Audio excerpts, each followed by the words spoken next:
Hey guys, tonight we slip into flour-dusted slippers, creeping toward an oven's dying breath. That warm glow on your screen. Imagine its hearthlight licking rustic stone walls as dawn claws through parchment windows. Reality check: bakers in old London actually caused the Great Fire of 1666 by neglecting oven embers. You'd probably trip over your own apron strings before sunrise. So before you get comfortable, take a moment to like the video and subscribe, but only if you genuinely enjoy what I do here. Drop a comment telling me where you're watching from and whether it's midnight or tea time where you are. Now dim the lights, maybe turn on a fan for that soft background hum, and let's ease into tonight's journey together. You stir beneath worn quilts, patched with saffron-dyed linen scraps. Tomorrow's weight presses your ribs like granite millstone. The hearth exhales cinnamon, its last breath clinging to soot-stained bricks. Embers pulse like tired fireflies, fighting to warm flagstones beneath bare feet. Your toes curl, avoiding icy cracks in the floor. 14 centuries ago, experts think Roman soldiers marched on bread rations, baked in communal ovens. Some bakers even mixed crushed pearls, a real flex for fancy feasts. Historians still argue whether medieval apprentices truly slept inside cold ovens to guard precious sourdough starters. Cold nips your earlobes, sharp as a creditor's cough. Your kneading arm throbs, stiff from yesterday's 12 rye loaves. You count heartbeats, matching the tick of frost, expanding window cracks. The dough trough sits empty, its hollow belly mocking you. Dawn bleeds through cloudwool gray light, buttering the lintel. Your breath ghosts upward, joining lingering wood smoke in rafters. One stubborn ember winks, nestled in ash like a garnet ring. You remember finding one as a child, thinking it fairy treasure. Your brother taught you bank fires properly, packing ash around coals. His hands, big as trencher loaves, always escaped burns. Now his ghost lingers in copper pans, dangling unused from oak beams. The bread peel leans crooked, mourning his absent grip. A thrush taps the windowsill, pecking frozen condensation. Its beak clicks like an impatient customer's knuckle rap. Outside, hoarfrost corsets the herb garden, crunching beneath imagined footsteps. Ice glazes rosemary twigs, shattering if touched. You shuffle toward the cooling hearth, threadbare socks whispering on stone. Knees pop ancient tree limbs resisting storm winds. Heat ghosts still rise, teasing your numb fingertips. That ember bright as a betrayer's smile flickers defiance. Ovens once fueled London's sprawl, each baker's chimney a potential pyre. 16th century, bakers faced fines for underweight loaves, hence bakers' dozen generosity. Your palm hovers over dying warmth, stalling dawn's duties. Chill air slips beneath your nightshirt, needling shoulder blades. You crave one more dream flower drifting like summer pollen. Yawning, you taste yesterday's crust, burnt edges haunting your tongue.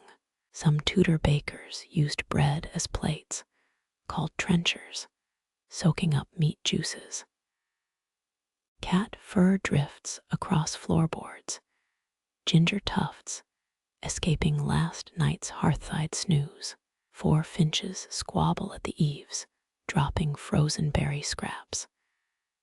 Their chirps fray your nerves like unpaid tab reminders. You consider flinging dough scraps, but the crock stays empty. The ember darkens, succumbing to ashen shroud. Your spine straightens, capitulating to daylight's demand. Knees crackle, protesting the wooden stool's unforgiving seat. Hearthstone grime etches your palm lines, blackened fate marks. You scrape greasy cobwebs from the kindling niche, spiders fleeing your ragged nails.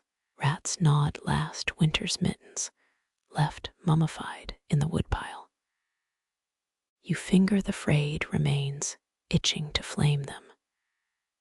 Kindling bites your skin, splinters embedding like porcupine quills. Tinder sparks grudgingly, wavering toward birch bark curls. Smoke stings your eyes, blurring already grim prospects. Blowing gently, you mimic your brother's coaxing breath. Flame births itself, golden infant cradled in twiggy arms. Its heat licks your brow, sweating flour-paste sleep crusts. Lady Margaret Beaufort, mother to Henry VII, reportedly burned special incense while baking communion bread.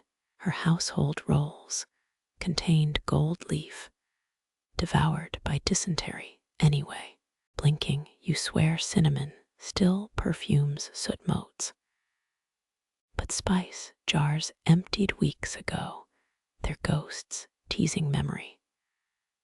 Sunrise bleeds harder, ruddy scars on pewter clouds. Your reflection warps in a dented copper kettle, eyes baggy as overproofed dough. Stone grinds against iron, the oven door screeching protest. Heat slaps your cheeks, flushing winter's claw marks away. The iron peel trembles, mirroring your unsteady grip. Last week's ash snowdrift mutes the oven floor, awaiting a new sacrifice. You linger, memorizing warmth before dough steals it. Sourdough starter bubbles, a frothy witch's brew in its crock. It smells dangerously alive, hungrier than your hollow stomach. Your knuckles whiten, stirring the lethargic glop. Some believed fermented dough could cure gout or grow hair on bald pates. Through chattering teeth, you murmur their incantations, nonsense Latin from half-remembered remedies. Yeast bubbles as if laughing. Dawn won't wait, so neither can you. The worn wooden trough awaits, grooved by generations of fists. You empty the starter, plop echoing in silent rafters. Scooping flour, you create sunrise-lit dust storms. Weevils retreat, offended by your vigor. Your right kneecap grinds, protesting the necessary violence of bread making. Water trickles slow as honey left overnight to shed its well chill. The dough squelches, resisting unification. Historians still argue whether Renaissance bakers added beer for lift or desperation. Flour clouds explode, powdering your lashes gray. Dough sucks your fingers, quicksand made from grain. Memories knead alongside you, your mother's voice scolding haste. Anger makes tough bread, she'd worn, never smiling. Your spine twists, body remembering her exact push-turn-fold rhythm. The dough softens, beginning its glutinous surrender. Slap thump vibrates the table, echoing into cold corners. 3 finches flee the eaves, startled by dough's percussion. 1 slick with sweat, you cradle the elastic mound. It sighs, accepting its fate, inside blazing brick walls. The oven yawns, a dragon craving meal. Your bread peel slides, quivering toward scorching salvation. Dough kisses hot stone, retreating from sudden assault. Steam hisses, outraged by breakfast's captivity. You slam the iron door, sealing the oven's greedy mouth. Shivering begins delayed reaction to heat's retreat. Your apron strings dangle, limp, as tavern drunks at curfew. 16th century Florentine bakers supposedly shaped bread like animals to soothe noble children's tantrums. Their ledgers, inked in pigeon blood, remain untranslated. Your spine meets the wall, gritty stones snagging nightshirt threads. Legs wobble wooden puppets with frayed strings. The thrush returns, tilting its head at your crouch. Morning bells should have clanged by now, but frost stole the sexton's seal. You count heartbeats instead, marking bread's invisible transformation. 200 years from now, a Parisian baker will invent the baguette for Napoleon's speedy soldiers. Today, you guard simple hearthbricks, fighting oblivion 1 loaf at a time. Flames whisper inside their fiery tomb, promises of crusted gold. Your eyelids droop, ash motes dancing in slow spirals. Heat hugs your shins, almost convincing. Frost paints ferns on the windows, feathery traps for weak sunlight. A wagon creaks down distant lanes, hauling turnips toward market. The thrush taps again, demanding crumbs you can't spare. Dough expands in darkness, stretching toward impossible warmth. You exhale cinnamon again, though none remains. Memory's cruel magic, conjuring abundance from absence. Embers whisper readiness, their song older than wheat fields. Your knuckles brush flour from the ledger's spine, the leather cracked like last year's loaf crust. Morning light slants across parchment, each stain a ghost of spilled milk or long-dried tears. You trace your brother's handwriting, steady loops where yours wobble, a lifeline in faded iron gall ink. 12 names march down the page, 11 hoping for bread, 1 just hoping. Everyone knows medieval bakers kept debt ledgers, but yours holds promises thicker than unpaid flour sacks. Marjorie Cooper needs rye for her husband's cough. Old Tomas craves the anise twists that steady his hands. You flip past a splatter of plum jam, sticky sweetness from summers when trees bent heavy with fruit. Now winter scrapes the village bare, like a pauper licking crumbs from a noble's trencher. Historians still argue whether daily bread was truly coarse, yet no one doubts hunger's teeth stay sharp. The quill hesitates above the 12th name linette. 3 strokes to write, 30 years to owe.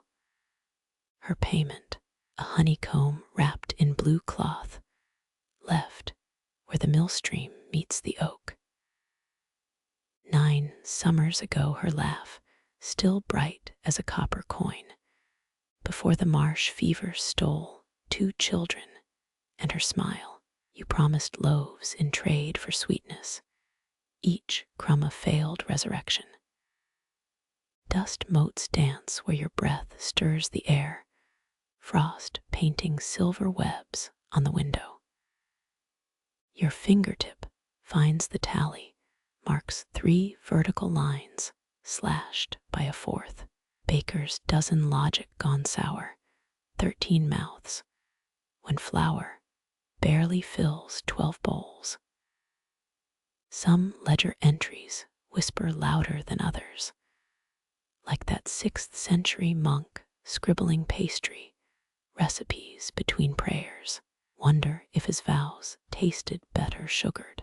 A chill nips your wrists, where wool sleeves fray thin as the crust over last week's meat stew. You count almond slivers left in the jar, 17 gleaming like smuggled teeth. Question is, do you grind them into old Tomas, Painie's bread, or save them for Lynette's crust? Fairness sticks in your throat, dry as sawdust bred from siege tailies. Then again, fair never fed a soul. Outside, a cartwheel squeals like a stepped-on kitten. The miller's boy rattles past empty sacks, flapping like hungry tongues. If only wheat grew as fast as debts. Your brother's ghost would chide you, elbow deep in dough, say flour's cheaper than regret. Almost hear him humming that off-key tune about a maid and a mince pie. Miss the way he'd swipe raisins quick as a tavern thief. The quill splutters starved for ink, just like you. A joke forms, something about ledgers and leaky roofs. But the words curdle before reaching your lips. Never mind. Save wit for richer folk, your currency's measured in drams of cinnamon and charity. You blow on the parchment, 83 years of promises swirling in motes, waiting for your answer. Almonds wink from the jar, promising nothing. One handful won't sweeten this ledger's math, but it's all you've got. The flour sack size, as you heft it, lighter than your brother's shadow on baking day. Rain taps the window hard enough to chip old putty.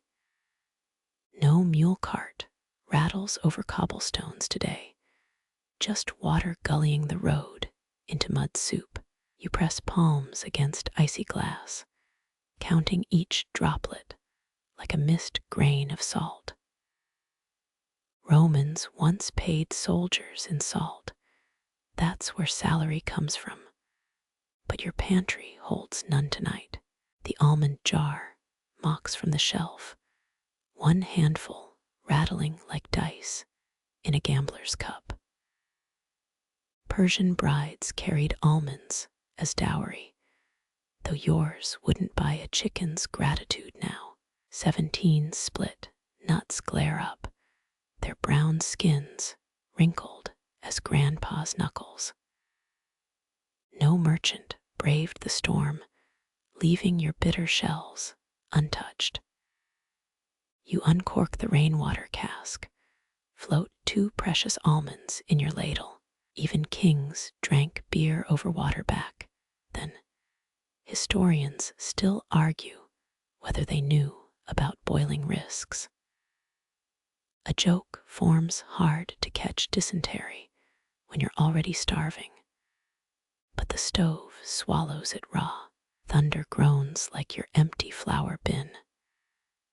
The widow's tabby slinks under your table, fur soggy as week-old bread. So much for his mighty mouse-hunting boasts.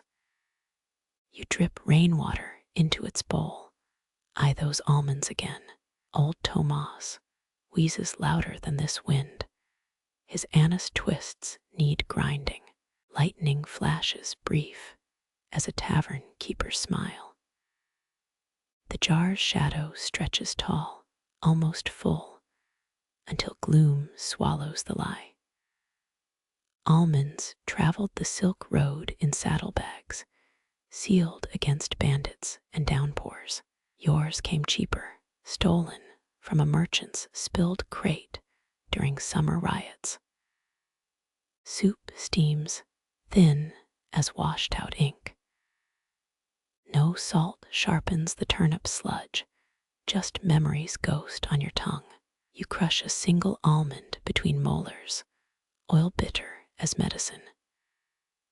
Church bells drown in rain, no call to vespers, no call to anything but wet. That cat's purr vibrates the floorboards, drowning the storm for 3 whole breaths. You drop another almond into your palm. 16 now. Funny how lack turns accountant, every subtraction an autopsy. A Roman soldier's pay bought his armor polish. Your jar just buys choices. Bitter shells stare back, unblinking, as if they know what you're about to trade away. You scoop flour with calloused palms, a cloud of ghosts rising to meet rafters. Rain drowns the village outside, but inside you wrestle silence into dough. Medieval villagers paid oven fees together, each family's loaf marked with notched sigils. Your wooden kneading trough remembers those days, gouged deeper than church collection plates. Dough clings to your knuckles, stubborn as gossip in a market square. You punch down yesterday's lies pretending to be bread. Secrets sink easier when dough's this wet slick as a priest's forgiveness.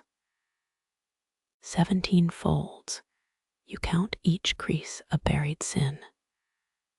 Some bakers mixed sawdust during famines, poured gravy to hide the crunch. You skip the sawdust, but pinch hidden spice jars into the mass. The scarred table groans, its legs wobbling like drunken soldiers. You caught 3 boys carving initials here last autumn, their pocket knives flashing under moonlight. Historians still argue whether stale bread caused more riots than empty bellies. Judgment baked into crust, that's your specialty. Yeast whispers against your ear, warm breath smelling of forgotten cellars. You confess things to dough no priest would absolve. How you traded bad flour for good. How Tomas, cough syrup, requires his dead wife's wedding ring melted into the tincture. Dough swells with each admission, spongy flesh rising like a bloated corpse. Grain moths dance around your candle, drawn to secrets fermenting in the dark. One lands in the dough, a tiny black speck against pale flesh. You press it deeper, an extra ingredient unsold at market. Rain mutes the world beyond your walls. Nobody hears the rhythmic slap of dough against wood. Your right knee cracks, a bone-deep complaint ignored like tax notices. A baker's ledger found last year listed recipes, written between lines for gunpowder orders. You trace those same ratios, now sugar and salt ratios, masking rebellion. Dough springs back under thumbprint, testing your resolve like the king's toll collectors. Heat seeps from the cooling hearth, too faint for proper rising. You cradle the dough near damp embers, swaddled tight as a bastard child. Impatient dough falters, but reluctant dough remembers longer. Fragments of barley cling to the trough, bribes stolen from militia grain sacks. Moonlight slices through a cracked shutter, judging your kneading technique With cold precision, you flip the dough, slapping it hard enough to wake buried regrets. Peasant bread demanded coarse rye, while nobles ate cakes white as their powdered wigs. You mix both tonight, blasphemy disguised as necessity. Dough blisters form, translucent windows to its underbelly. They burst under your thumbs, fluttering like dying breath against skin. Hunger makes artists of us, all inventing masterpieces from scraps. Tomorrow's loaf will bear knife marks where you slashed prayers into its skin. Flour dust settles on your lashes, blurring the room into a dream of better ovens. The kneading trough whines, splinters catching wool skirt threads. You ignore its cries, just like you ignore the widow's hollow cheeks. 2 more strokes, then leave the dough to its silent rebellion. Yeast works best in darkness, absorbing confessions without judgment. Your hands pause above the swelling mass, poised like a hesitant executioner. Dough bubbles erupt each, a dying word swallowed too fast during daylight. Thunder vibrates through clay roof tiles, a divine chuckle at your tiny sacrilege. You threw fistfuls of wisdom herb into the dough, though your brother called it common weed. The mound sighs as you cover it, exhaling steam, scented with guilty omissions. Wood grain drinks your sweat, keeping secrets better than padded confessional walls. You lean against the trembling table, letting baker's hands rest for the shadowy work ahead. Steam curls from the cooling loaf, coiling like smoke from your brother's cherrywood pipe. That stolen puff you took aged 12 left you coughing into barley sacks for an hour. His laugh echoes off copper pots, now tarnish bloomed where his breath once fogged the metal. Noblemen once smoked tobacco through hollow reeds, thinking it cured toothaches and bad humors. Their pipes dripped with amber resin, staining fingertips as permanently as sin. You sprinkle cinnamon over the crust, his favorite scent, besides black powder and rain. The spice burrows into cracks, veining the bread like old mortar lines. Rumors claim Elizabethan bakers hid nutmeg in rye loaves to outwit spice taxes. You doubt that worked. Agents had noses sharper than bread knives. A draft snakes through the bakery, rattling dried herbs hung from rafters. Your brother tied those bundles, each twist of twine echoing his sailor's knots. Historians still argue whether tobacco reached England before Columbus stumbled upon tomatoes. Meaningless debate. Dead men don't care who brought their vices first. Cinnamon mingles with memory, sweetness sharpening the ache beneath your ribs. His last birthday gift to you, a stolen military compass, gleams under flour dust. Renaissance apothecaries sold rosemary smoke as pauper's tobacco, claiming it purged melancholy. It just made bread taste like funeral incense. Your thumb grazes a copper pot's handle, worn smooth by his constant scrubbing. He'd hum marching tunes while scouring, voice off-key, but relentless as tide changes. Steam rises through the spices, forming shapes too brief to name. Ghosts love steam, easier to vanish when mourners blink. You nick the loaf's side, releasing trapped heat in one perfumed sigh. Brother would have called this sentimental a waste of good cinnamon on doomed bread.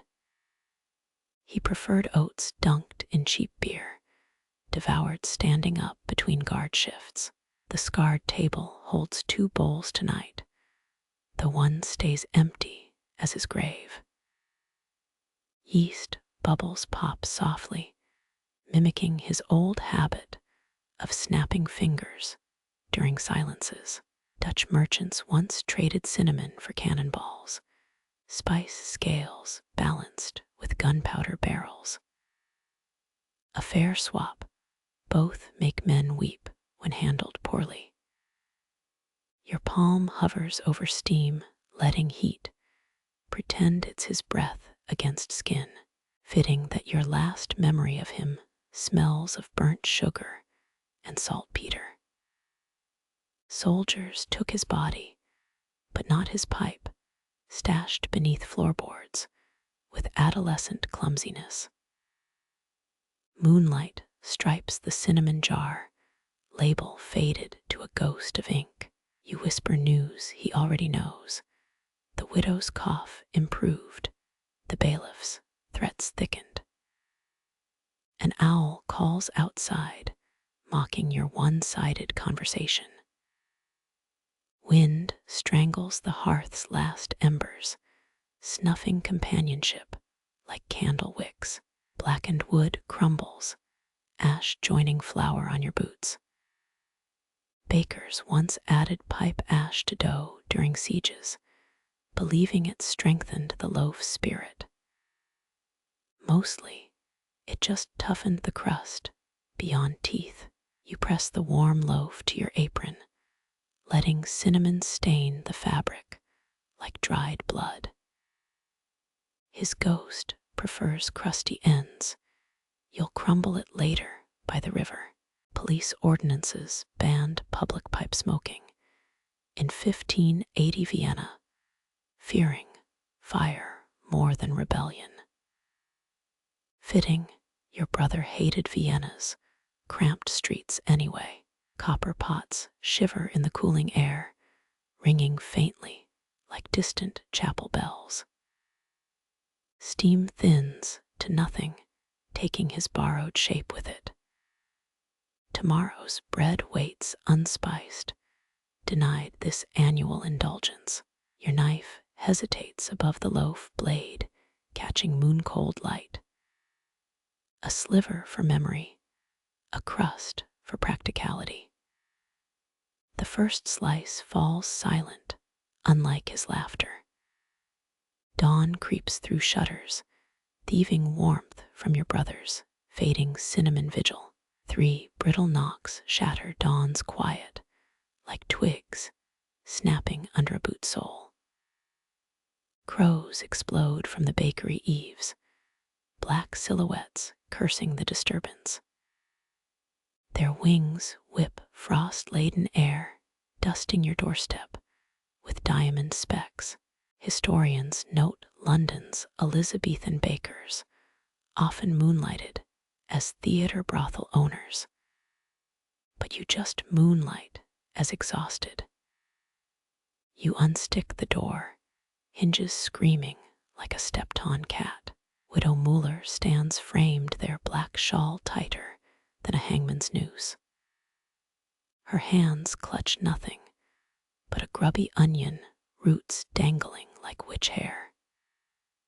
16 years, she's outlived her husband and the village boys' pranks, yet her spine stays ruler straight, defying the stoop expected of grief. Bread smells burnt today. She rasps, voice cured by decades of pipe smoke. 18th century widows often nibbled wild onions, believing their pungency warded off loneliness. You note her red-rimmed eyes, the onion's dewing, or last night's tears. Impossible to ask, she'd deny both. Her boot taps the threshold, impatient as a parade ground sergeant. 3 knocks means urgency, her personal code, since the great flood swept her laundry downstream. You step aside, smelling mildew and rosemary sachets as she passes. Her skirt hems drag mud, clods from the river path, crumbling on clean tiles. Soldiers took my firewood again. Her statement lands like unpaid taxes, sharp and non-negotiable. Her bony finger stabs toward your cooling rack. The onion gets slammed down beside it, bulb quivering like an accused sinner. Historians still argue whether plague doctor's bird masks comforted patients or just horrified them. Widow Muller's glare settles that debate silently. You slide the loaf toward her, crumb-soft center, exposed by your hesitant knife. She pokes it, judging texture like an engineer inspecting bridge struts. Her lips purse, unimpressed. My Gunther baked proper sourdough rise tall enough to peek over the Berlin Wall. Her dead husband's mythical bread grows loftier each winter. The wild onion rolls toward the rack's edge, determined to escape. You catch it mid-plummet, skin papery, as ancient love letters. Its bitter scent clings, stubborn as gossip. You imagine her digging it up before dawn, knife scraping frozen earth while crows mocked. She rips the bread's heart out, folding it into her shawl like stolen silver. No thanks offered, just a stiff nod, ruffling her chin hairs. Her gaze snags on your brother's pipe, still lying on the flour sack where you left it. That boy owed me 3 apples, she mutters, though he's 20 years buried with full military honors. A draft sneaks in, fluttering the onion's roots in mocking farewell. Widow Muller tucks her prize deeper into wool, turning toward the cawing street. Bakers once paid widows to weep at funerals, their black garb boosting dough sales. You suspect she provides this service gratis, just by existing. Her exit leaves the onion and the bakery stinging. You peel its first layer, revealing translucent flesh beneath. Your teeth break skin, sharpness flooding your tongue like a confession. Good tears follow the kind, needing no explanation.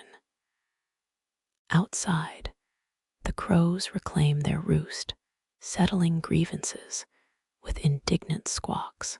The onion's bite still stings your tongue as you slide the next loaf toward the fire. Embers pulse like a tired heart, casting long shadows on the flour-dusted floor. Your bare palm grazes the oven's lip, a hiss of skin meeting iron. Pain blooms sudden as yeast foam, sharp and white-hot. 12th century bakers often branded their bread to claim loaves from communal ovens. Your mark stays hidden, burnt right into your flesh instead. The blister swells, plump as dough left too long in sun. Medieval apprentices used fermented cabbage paste to soothe burns, which smells worse than singed hair. You settle for butter stolen from the bailiff's last ration. Heat throbs in time with your pulse, proof you're underbaked. Your brother's ghost chuckles from the copper pots, a sound like steam escaping. Serves you right, he'd say, watching you lurch into another dawn half awake. Historians still argue whether castle-bred ovens doubled as tombs for executed prisoners. Tonight, your palm might agree. You press chilled butter onto the burn, hissing through clenched teeth. Fat melts into angry skin mockery of a balm.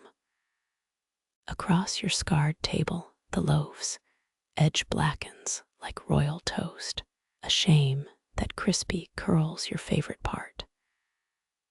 Licking char off fingertips was childhood's first rebellion. The injured hand spasms, sending the butter knife clattering.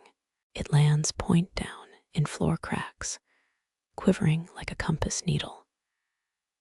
Your laugh comes out raw scraped from lungs' deepest cellar. 3 misshapen loaves left, each needing careful fire taming. Never thought flames could feel personal until they kissed your skin. Salt crusts your eyelashes, onion tears mixed with sweat. Blisters refract lamplight, tiny domes holding whole sunsets inside. Venetian bakers once auctioned burnt loaves, rich men claiming extra flavor.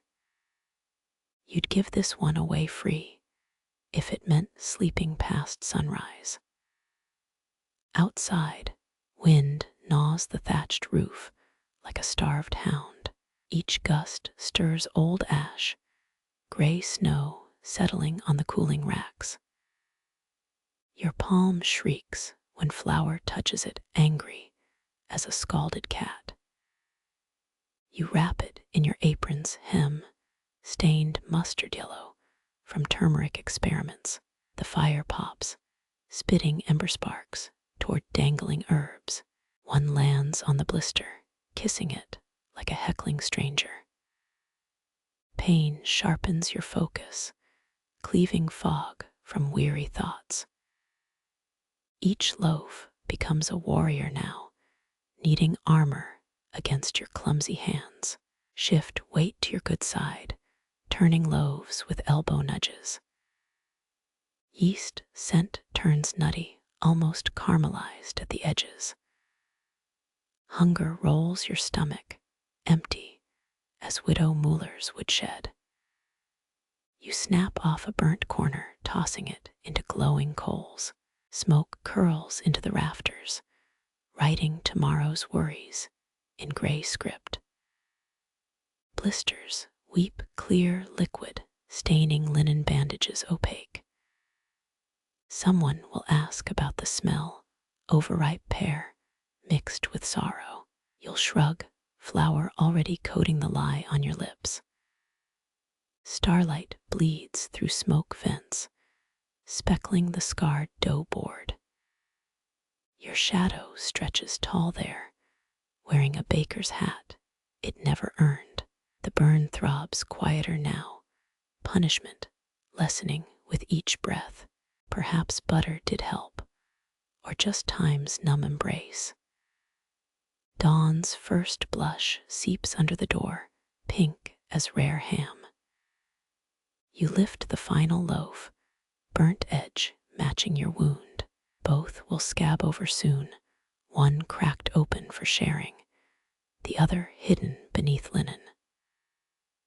Sacrifice tastes different tonight, charred crust crunching between back teeth. Heat still hums in your palm, a lullaby's fevered cousin. You lean into it, forehead pressed to warm brick. Let the burn sing, while it can. Morning steals, all songs soon enough. The rosemary's scent claws at your throat, green and bitter as betrayal. You crush leaves between thumb and charred palm, pain flaring like a spiteful dawn. Anise seeds scatter across the table dark, eyes judging your haste. Medieval healers prized rosemary for memory, though you'd rather forget tonight's task. Monks grew it in cloister gardens, guarded like scripture parchments. Your own plant thrives in piss from the cooper's stables. Folk say that boosts potency.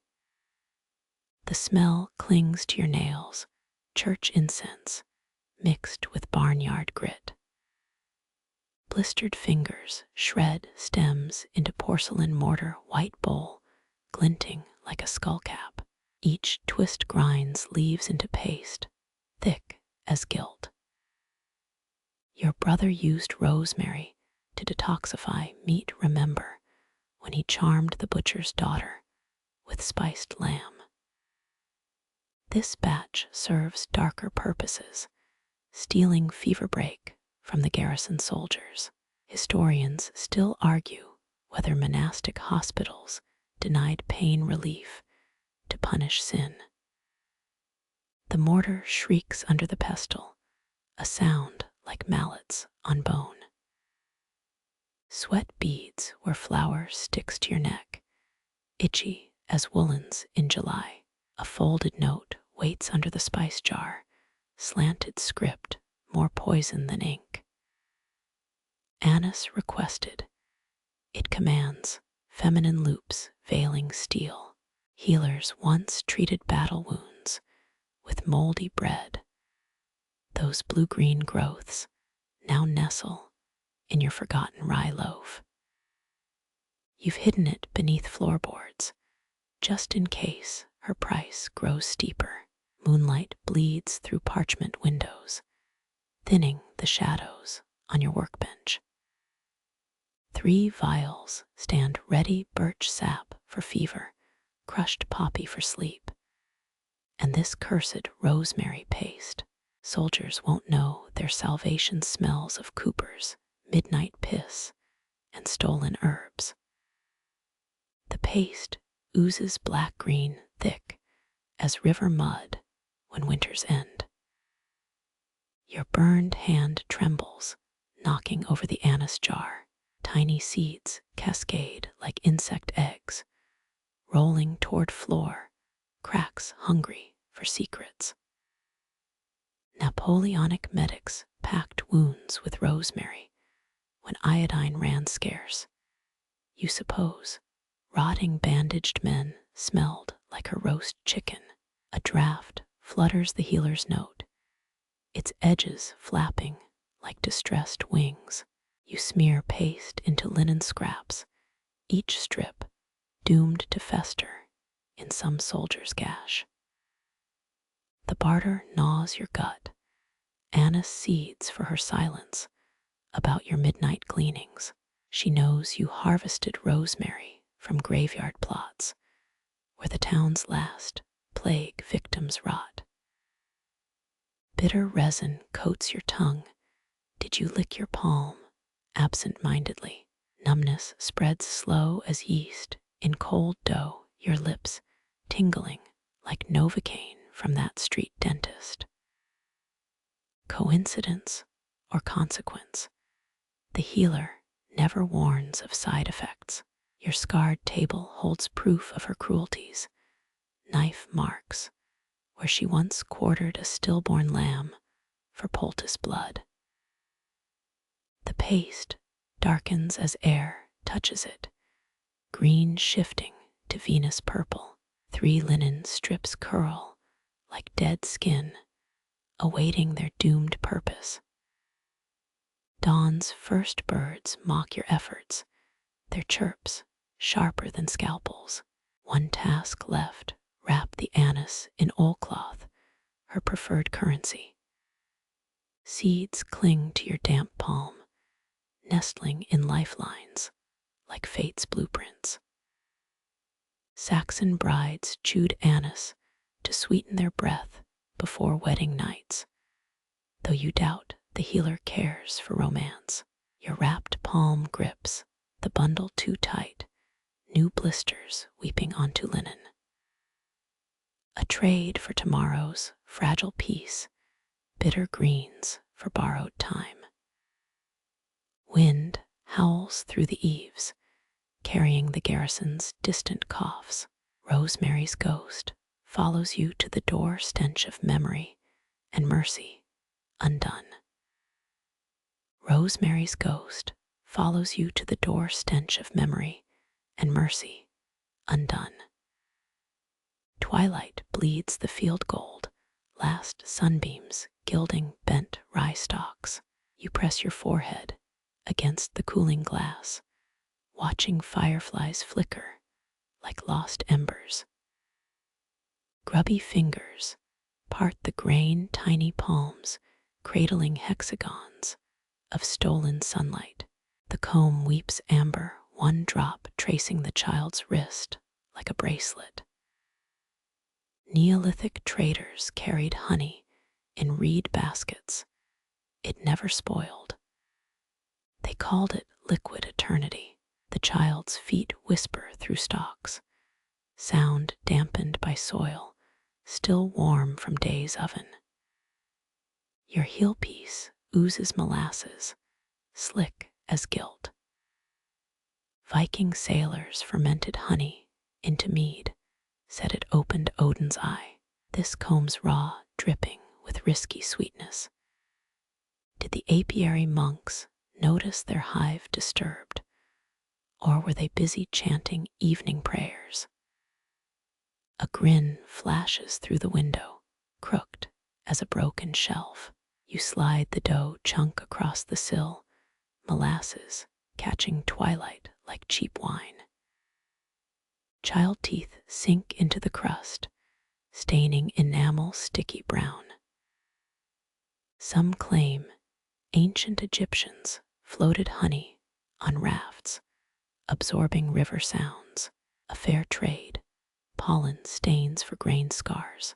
Historians still argue whether peasants ever tasted comb or just stirred stolen honey into gruel.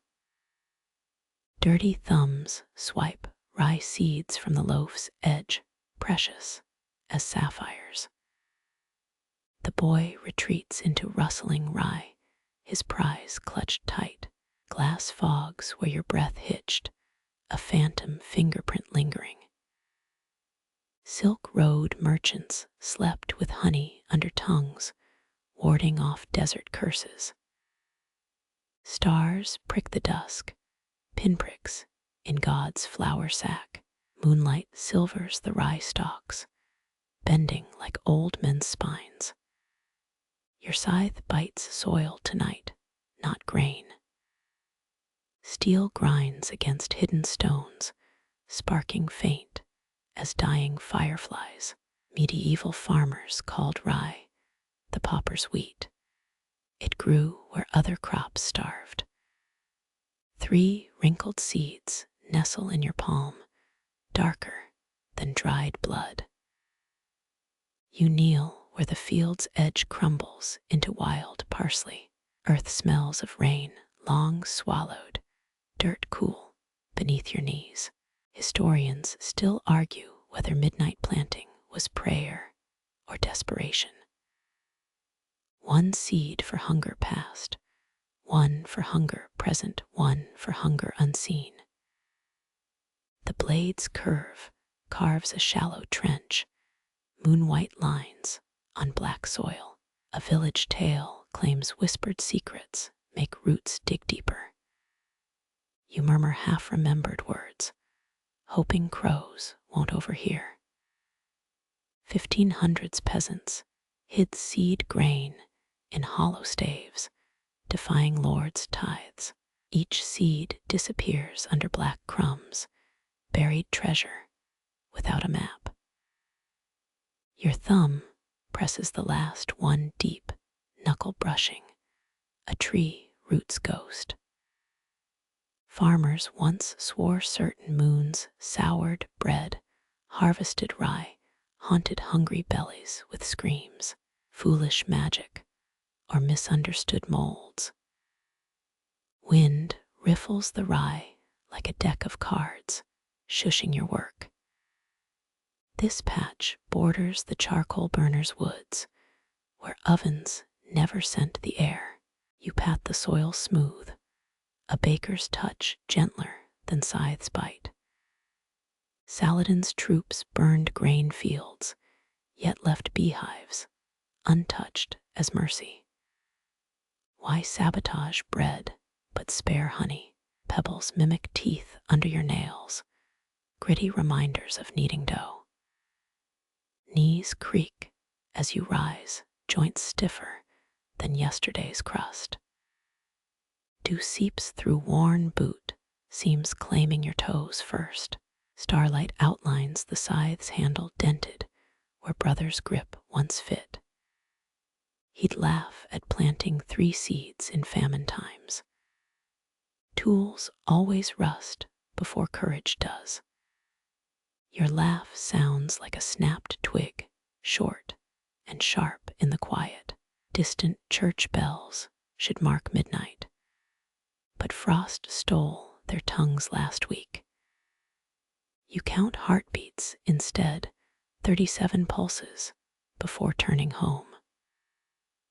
Wild garlic pokes through leaves nearby, its spice wasted on empty pots tonight. A badger's shadow melts into hawthorns, leaving claw scars near your buried cache. You scatter rye husks over damp soil, thin disguise for hopeful theft. Some say Charlemagne ordered tithes paid in honeycombs, easier to stack than bushels. Your shadow stretches east skeletal in the moon's weak blue glow. Elm leaves clutch last summer's dust, no flower left to borrow. Fingers search your apron pocket, finding only grit and 1 raisin. 3 seeds won't fill a thimble, but defiance needs no bowl.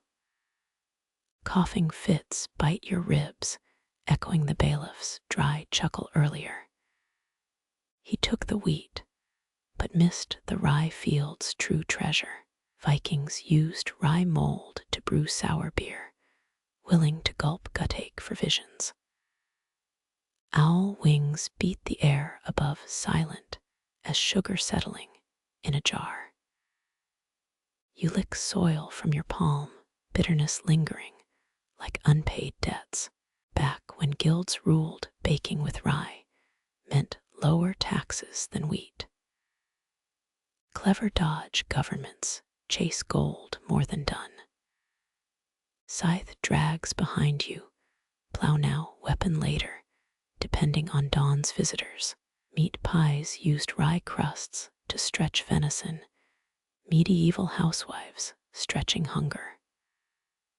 Rabbit or rat meat, who could taste the difference after pepper. Wood smoke tugs you toward home, each step sinking into tired earth. Historians still argue whether plague survivors craved sourdough's tang, a comfort sour as loss. Stars blur overhead, clouds or exhausted tears, doesn't matter now. You lean the scythe against the empty pig shed, its blade notched like a bread-scoring knife. Embers whisper in the hearth as you enter cousins to the buried seeds. Fingers brush flour sacks, thin as ghost skin over bones. Somewhere under moonlight, 3 dark knots wait beneath patient soil. You flinch as oak staves crash onto the floor, the sound like a drunken soldier dropping armor. Sawdust ghosts swirl through dawn light, settling between loaf tins you'd polished at midnight. Oak smells of forest sap and forgotten cellars, a scent too bold for your flour-thinned air. The cooper looms where your doorway should shoulder, blocking the weak sun. Barrel makers once ranked with blacksmiths, village life leaning on their curved wood. His beard glints with last night's beer foam, knots as tangled as unpaid ledgers. Thirstier than flat ale, he grunts, axe blade picking splinters from his thumb. Your raisin breads do ale-soaked as agreed. Your gaze darts to the hearth, 18 raisins softening in barley brew. Village accounts claim Coopers drank while working to season the wood from within. The keg at his belt sloshes, 3 notches older than last visit. Historians still argue whether barrel hoop patterns marked ale strength or just the maker's boredom. He spits toward the cooling rack, misses. Sourdough won't cover staves. Your roof leaks worse than a drunk's excuses. Fingers clutch your apron, palms remembering oak's weight when Charles hauled it fresh. Brother joked Cooper's thirst was divine punishment. God overestimating human liver sizes. The axe twitches, steel sniffing the air like a hound catching rabbit scent. 8 loaves per cartwheel, we shook on it. His knuckle raps the doorframe, wood already scarred from past bargains. 7 notches from harvest moons past, each deeper than the last. A Norse saga tells of berserkers chewing fermented bread for battle fury no brewer could match. Tried once, woke up hugging your sourdough starter like a lost child.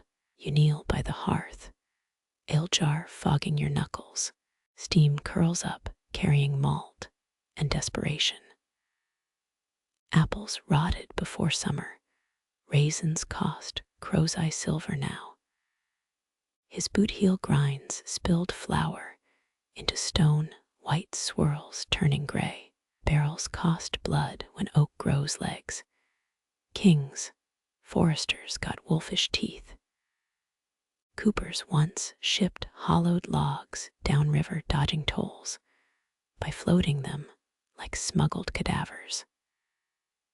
Your spoon trembles, drizzling ale over bread's bronzed crust. The axe blade bites the doorframe, splinters snowing onto his boots. 8th notch. You slice the loaf, steam escaping like a sigh from a debtor's chest. Ale soaks the crumb dark as midnight beer, raisins plump as ticks on a hound. He snatches the first piece, hot enough to blister hell's own tongue. Doesn't flinch. Half now, half when staves stand proper. Crumbs cling to his beard like mites in sheep's wool. Your knife hovers over the remaining bread, edge reflecting 6 hungry mornings. The bailiff's ledger flashed through your mind, wheat taxes due by new moon. Oak staves won't fill bellies, but they'll shore up crumbling walls. Wind snores through the gaps. Last night, it stole 3 rye husks from your table. He wipes grease on his breeches, leaving a shine that'll whisper of bread to every beggar's nose. Town coopers use iron hoops now. Rust costs less than loyalty. A wood chip clings to your soul, digs into your heel like a tiny betrayal. Brother would have traded bread for blackberry wine, said sweet things soften hard deals. But brother sleeps under hawthorn roots now, no barrels needed there. You count the staves, 14 enough to mend the cider tun. 8 loaves for 14 oak bones, a splintery arithmetic.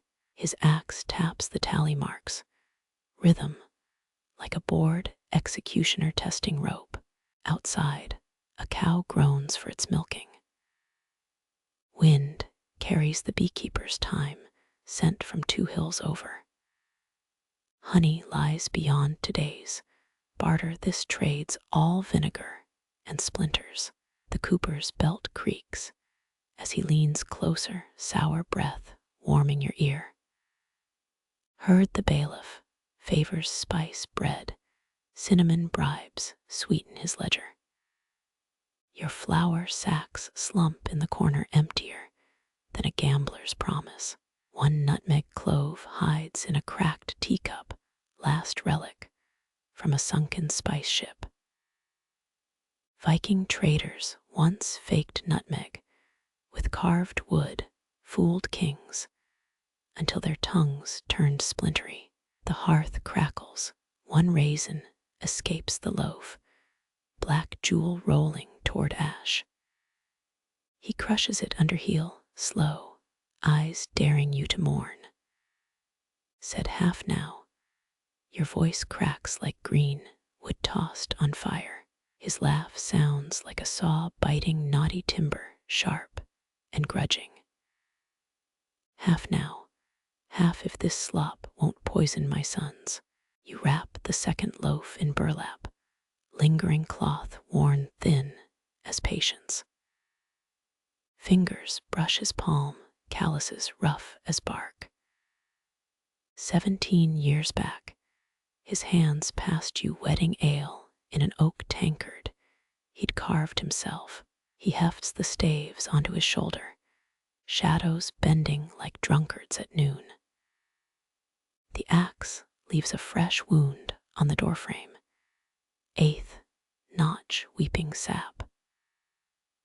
Dust motes rise where his boots stamped, dancing in sunbeams that can't warm stone floors. Somewhere a squirrel gnaws an acorn, savoring what it doesn't owe. You press your thumb to the notch, sap sticky as betrayal. One loaf left, 8 staves, earned 23 debts, still whispering through cracks in the wall. Outside, a crow caws thrice, reminder your rye field caches wait unguarded. The axe mark winks, another scar among many. Today's oaks might shelter tomorrow's flower, or burn, keeping the bailiff's chill at bay. Dawn bleeds brighter over the cooling rack, one ale-dark crumb glistening where it fell. You lift it, bitter malt, and singed raisin haunting your tongue. Cooper's thirst, never quenched, just passed like a leaky bucket down a thirsty line. The burlap sack sighs, empty again, but your fingers trace fresh oak grain by memory.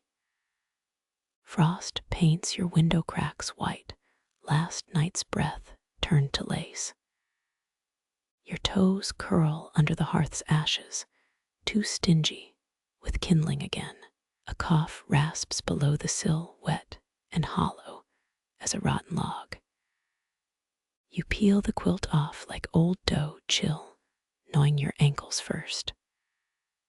Dawn hasn't earned its name, yet just a gray smear behind frost ferns.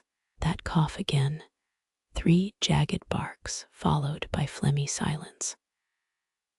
Peasants called consumption the tailor's shadow for how it clung to stooped workers. The floorboards whimper underfoot, thinner than last winter. Milkweed down escapes your mattress, seeds drifting like ghost dandruff.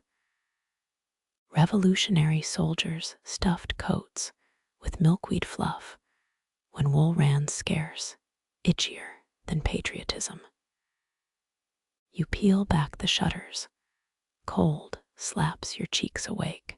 A figure hunches by your door, cloak patched with burlap and desperation. Frost clings to their lashes, each blink scattering tiny diamonds. Historians still argue whether the poor laws encouraged mercy or just better hidden beggars. Their knuckles press the wall, skin cracked like October mud. You count 4 coughs this time, ribs heaving like bellows pumping smoke. Even the well-fed stones shiver tonight. They croak, voice scraped raw by cold. Your heel grinds a milkweed pod, spilling fluff, destined for pillow repairs. That burly friar once swore milkweed silk, rivaled Egyptian cotton, then sneezed into his communion wine. hearth whispers lies about warmth, last coal winking like a conspirator. You grab the rye loaf, half swallowed by shadows on the shelf. Blade finds the heel crust dense as guilt, and twice as stubborn. Surgeons during the great pestilence wore beaked masks, stuffed with milkweed, thought it trapped poison breaths. A joke death's scythe laughed at herb cures. The crust trembles in your grip, sturdy as a church door. Your belly groans betrayer, reminding you of empty sacks upstairs. 316 days since the miller raised his toll, a number chiseled into your hunger. Crows eat better, the voice rasps, this time aimed at your shadow on the snow. You saw the crust off, thick as 2 thumb widths. Grain costs more than copper this year, each crumb a prisoner of war. Sunlight stabs through clouds, glinting off the knife edge like a dare. Frostbite gnaws their big toe, poking through a rotted boot. Soldiers lost more feet to winters than swords, silent foe ignoring armor. The beggar presses palms together, not for prayer, just warming fingers swollen into sausage shapes. You wiggle the window latch iced shut. Breath fogs the pain as you scratch a peephole clear. Their head tilts up, face a roadmap of hard roads and hollow nights. 3 teeth left brown as ancient headstones. Whole cities shiver with me. They say words clattering like chattering molars. A crow lands on the woodpile head, cocked at the crust in your fist. Your stomach snarls again, traitorous, mutt forgetting its ration yesterday. That tavern tale whispers in your ear, drunks claiming Emperor Nero ate songbirds, stuffed with milkweed fluff. Ridiculous, death knell for both cook and birds. The latch surrenders with a scream, hinges howling like kicked wolves. Cold sucks your breath out, stealing warmth like a bandit. The beggar's eyes track the rye, which pupils swallowing hope whole. You lean out, chill gnawing your wrists. Their fingers reach, shaking too hard to form a cup. Snow swirls around outstretched palms, mocking their emptiness.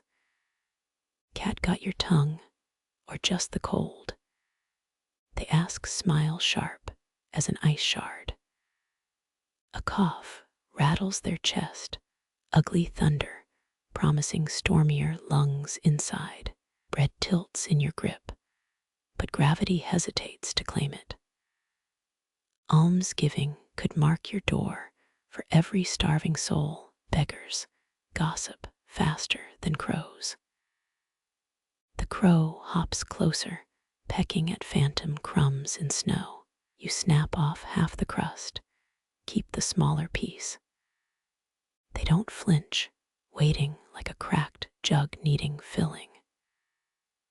Charity laws allowed beggars to sue for unfair portions once. Court ledgers mention one case settled with turnips. Their nails scrape your palm, taking the crust without touching skin. Chapped lips part, mouthing silent, thanks frostbitten tongues can't form.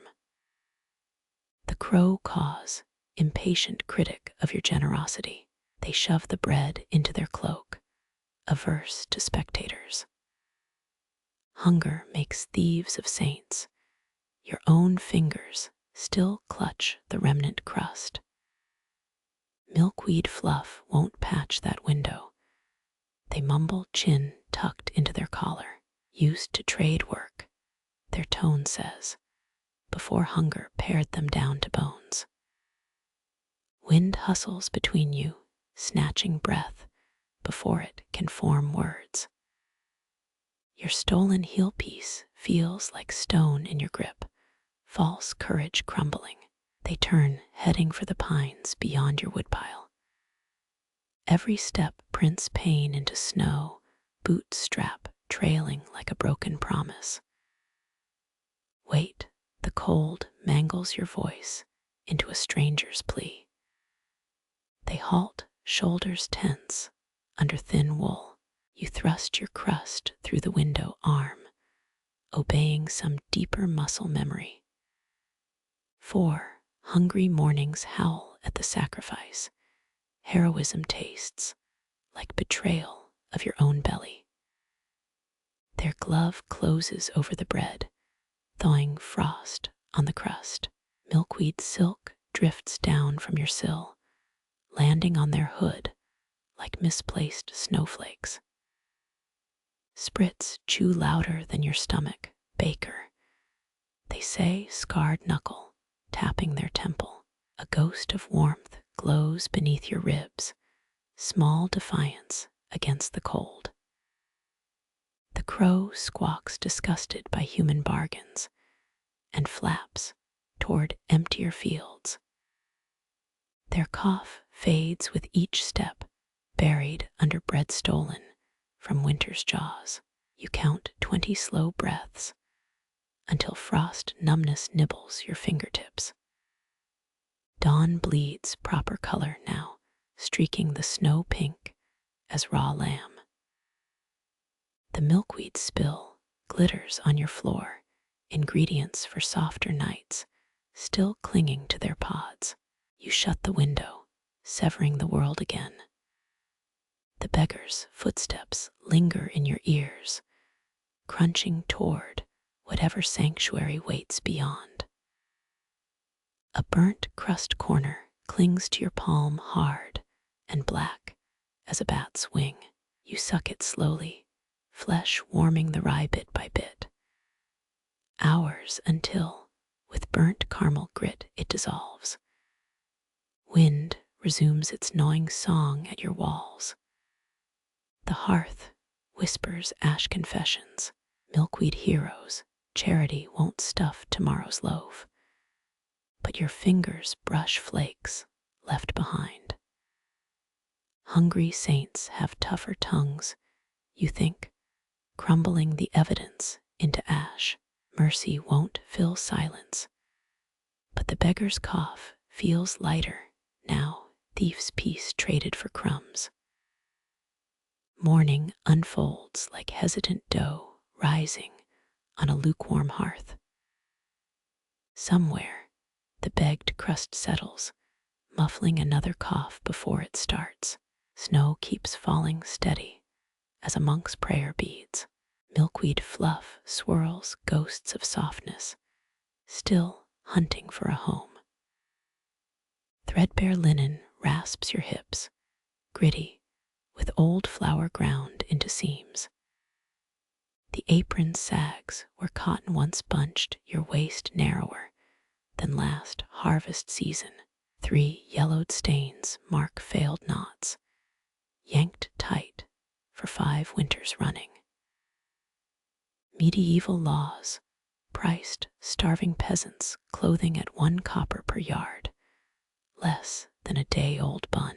Each tug frays another warp thread, exposing faded sunflowers once stitched by younger hands. The bow slumps like a drunk noble, knots loosening their grip on duty. You twist the strings, calloused thumbs seeking a bite the fabric refuses. Ancient Romans believed frayed garments invited bad luck. Soldiers restitching hems mid-battle. Your apron scoffs at superstition, lapels gaping like a tired clam.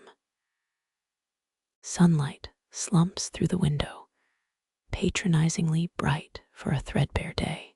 Half your pins vanished last month, those devils rolled into mouse nests. Historians still debate whether medieval peasants owned multiple aprons. museum collections favor noble lace over kitchen cloth, not slither apart limp as wet parchment, defying your fingernails' stubborn architect. That tart from 2 villages over the one, with the goat's milk stall, once bragged about flax reinforced with spider silk. Her apron outlived 3 husbands, all choked on oat dust. Your frayed edge tickles your thigh, maudlin flirtation from overused linen.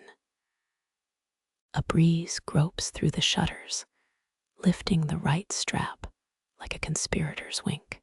Wool merchants swore good thread, sang, when snapped yours just wheezes into powder. You loop the string double, not thick as a mouse skull.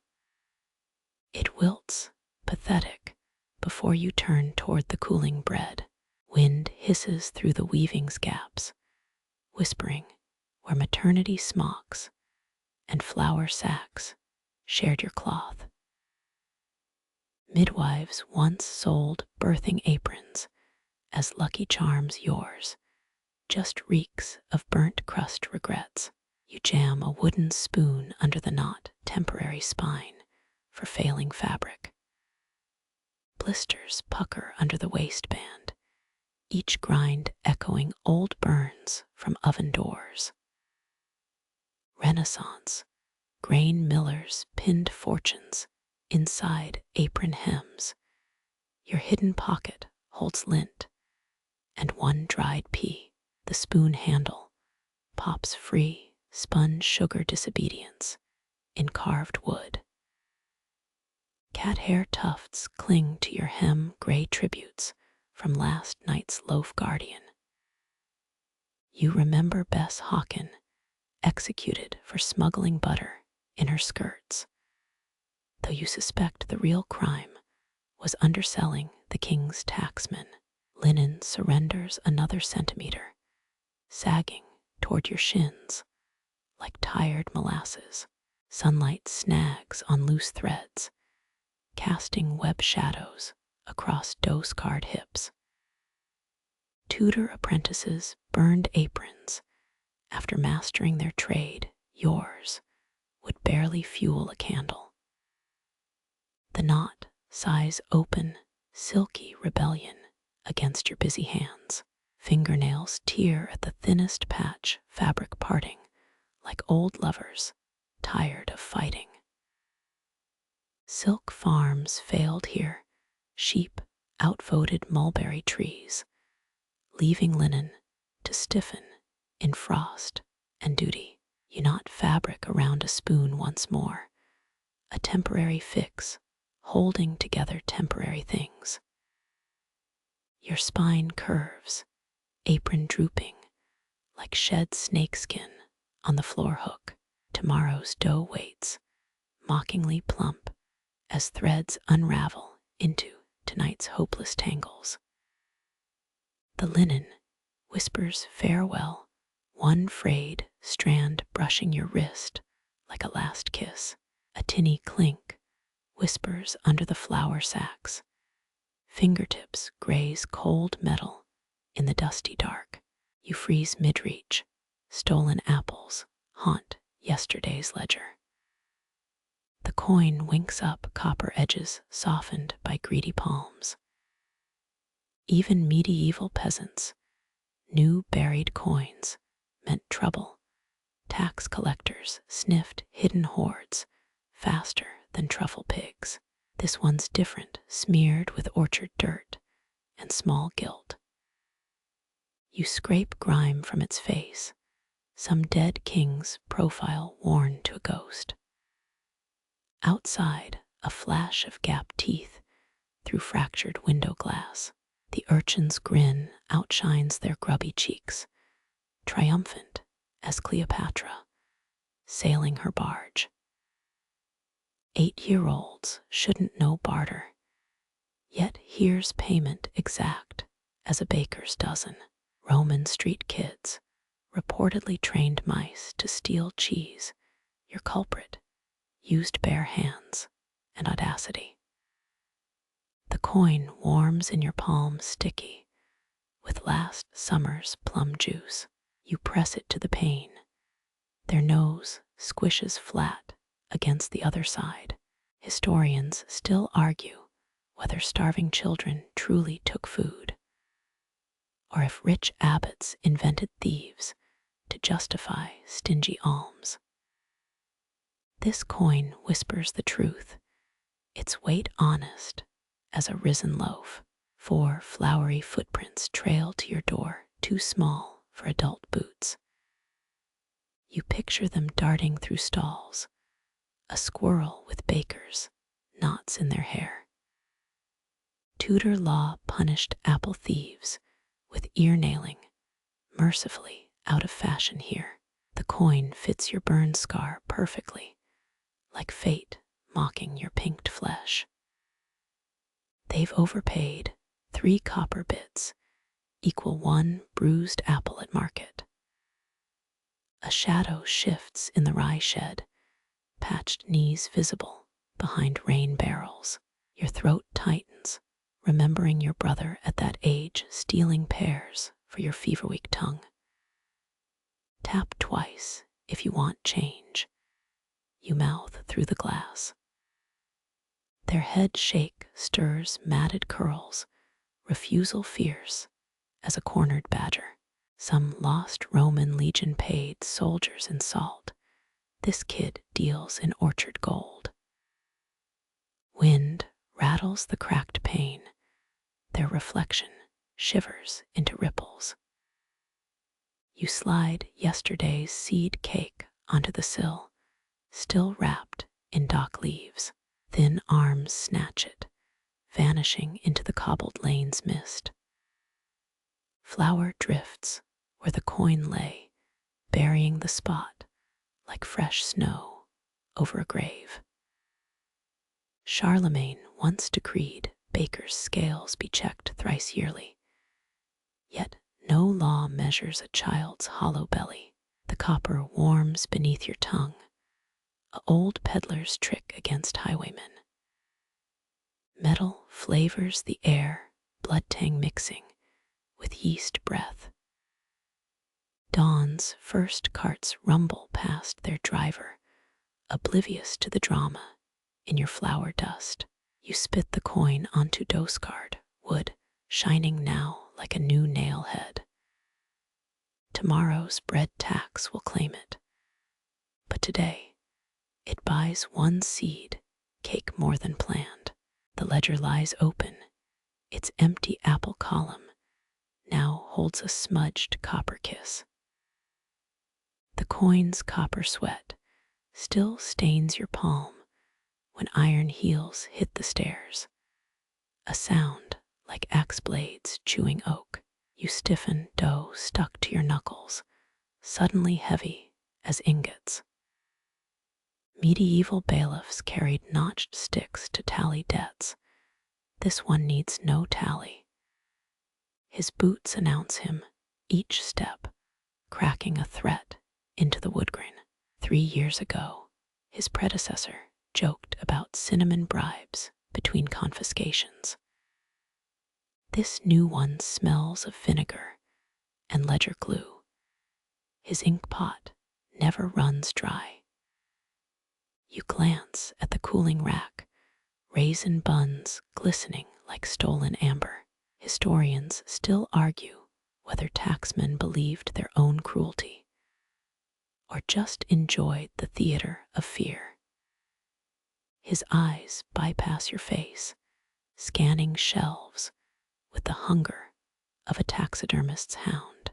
Flour levies doubled.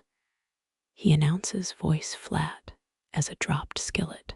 Roman emperors taxed urine collected from public pots. This feels fouler. His ledger flops open, empty spice columns mock your shrinking pantry. The quill hovers, waiting to bleed your cellar dry.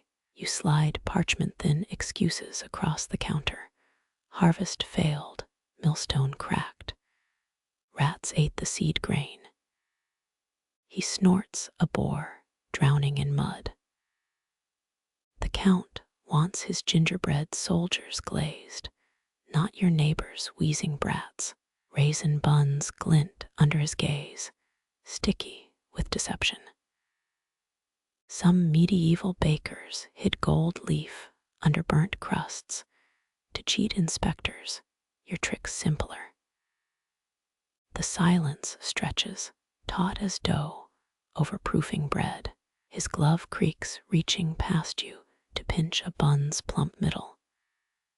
Steam ghosts his wrist, he doesn't flinch. Pepper forfeiture starts next week. He adds fingernail, digging a raisin from its socket. English kings once banned pepper hoarding, claiming it fueled rebellions. The spice winces, purple flesh torn from its sugars. You count his boot nails, 17 in each sole. Tanners swore iron-shod feet warded off witches. This feels like inviting them in. He sucks the raisin slow, skin puckering around its bitterness. Downstairs, the widow's cough rattles the rafters. His eyebrow lifts, quill poised to add her phlegm to your debts. You nudge the bun plate closer, 4 more glazed soldiers lined up for slaughter. The miller paid in acorns again. You lie smooth as rolled fondant. His teeth find another raisin, crushing seeds you'd saved for sowing. Ottoman bakers ground charred peach pits as fake pepper wish you'd thought of that. He snaps the ledger shut, dust coughing from its pages. The buns vanish under his cloak, their glaze weeping onto his sword belt. For a heartbeat, you imagine him choking on a raisin. Wood groans as he turns his shadow, bending up the wall like burnt bread crusts. Normandy bailiffs supposedly wore garlic necklaces to repel debtor ghosts. This one wears only arrogance. The door stays open, winter gnawing at your threshold. You press a thumb into fresh dough, leaving a fingerprint deep as debt. 4 buns short now, the widow's share still warm under a linen cloth. His boots echo through the square, each crunch, a fistful of stolen rye. Your fingers find the orphan's copper coin, still warm from hiding. 97 boot nails retreat down the icy lane, each step tolling like a shrine bell stripped of its clapper. You wipe his finger grease from the counter, staining the rag with something darker than flour. The hearth whispers cinnamon sneaking back as the door slams shut. Historians love debating whether hunger tastes worse than shame. Tonight, you'll serve both cold with extra glaze for the children. Your elbow deep in anise seeds when time punches the air, sharp enough to make your sinuses wince. Her basket blocks the doorway, amber vials clinking like frozen tears. Ancient Egyptians paid taxes in honey jars. This feels heavier. The beekeeper's veil hangs limp. No bees dare follow her tonight. Her stare drills into your spice rack, counting each star-shaped pod.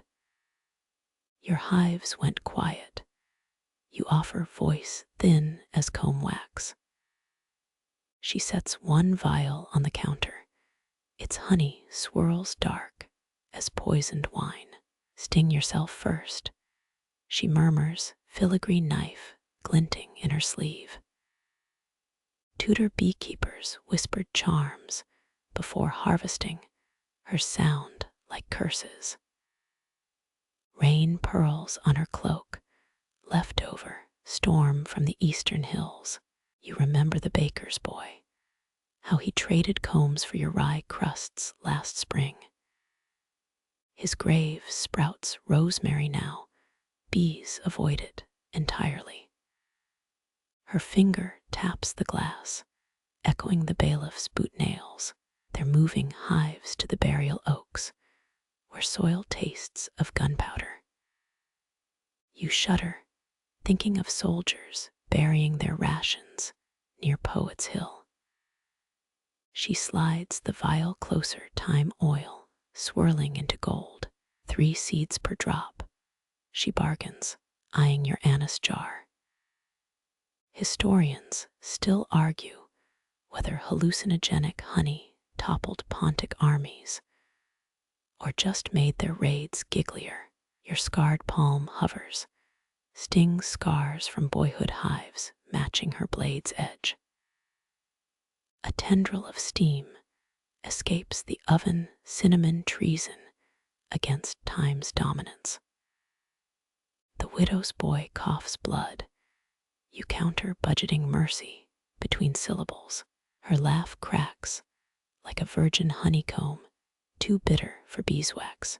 Bees don't nurse human pups. She snaps, knife tip etching the counter. Norman monks once sued neighboring apiaries for bee adultery. This feels equally absurd. You unscrew your last anise stash. 17 seeds roll onto flour-dusted wood. Her nostrils flare, counting each one like a lost hex. 3 vials materialize from her basket, darker than the first. They glow faintly, as if fermented under battlefields.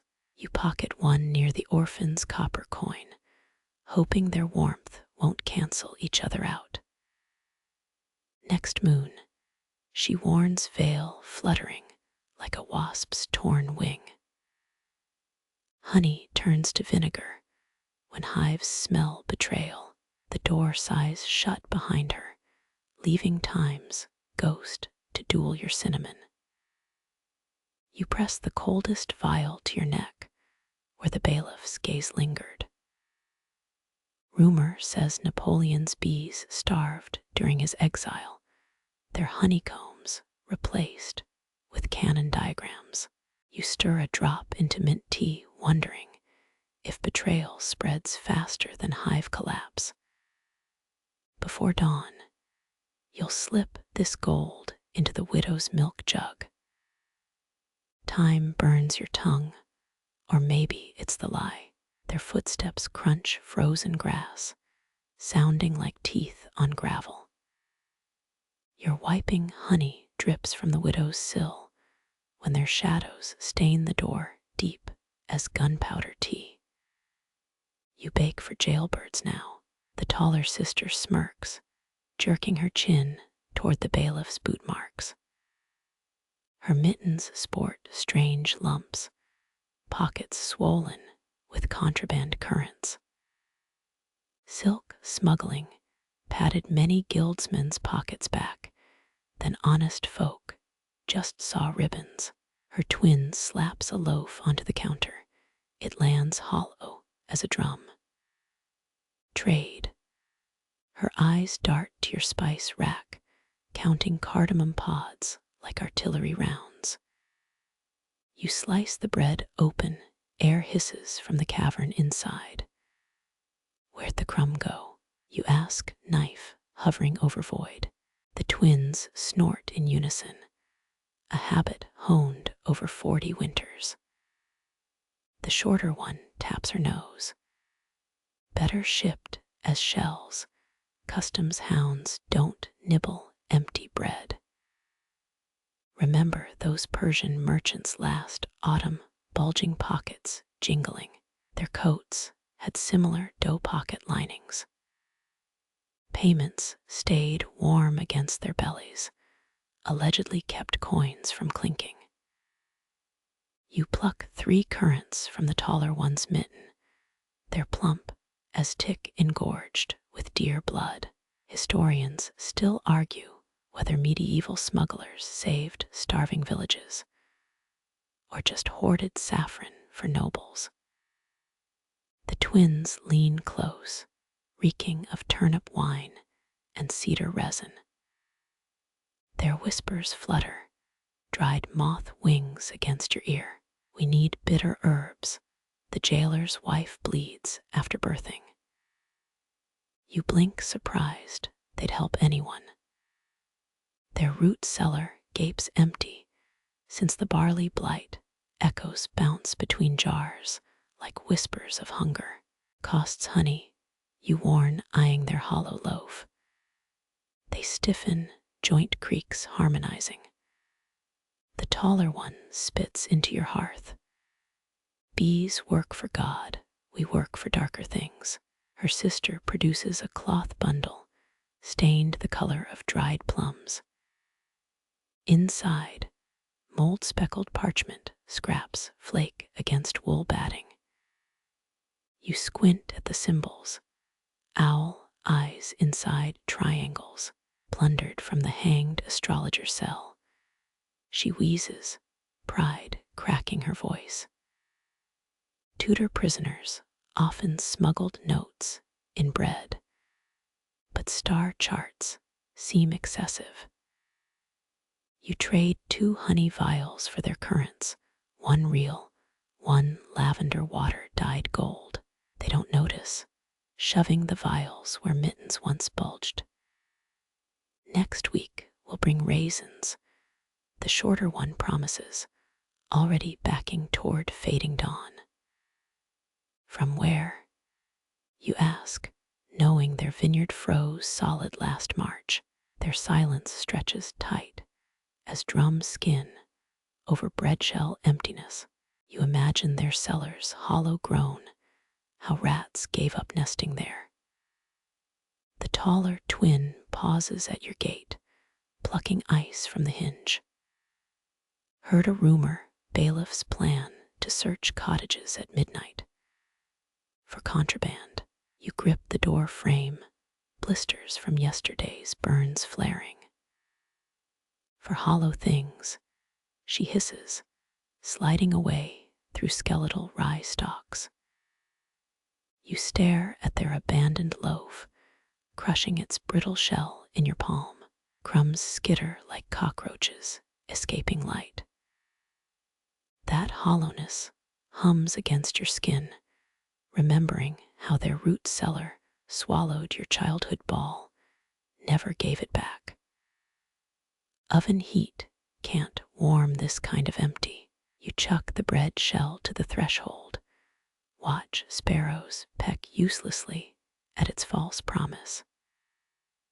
Their cellar sighs through your floorboards all morning, singing laments in mildew tones.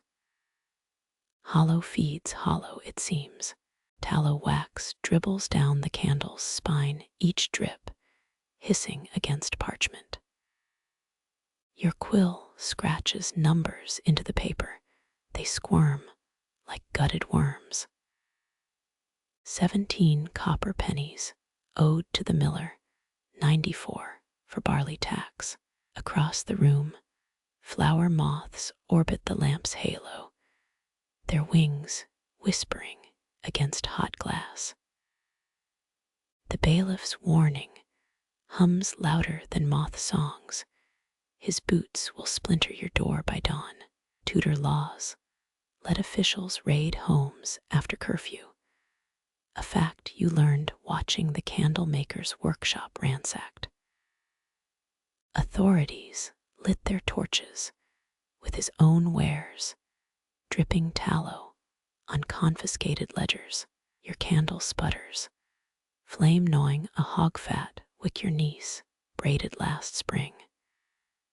It smells like last week's funeral pyres, or maybe that's just spoiled lard mixing with ink.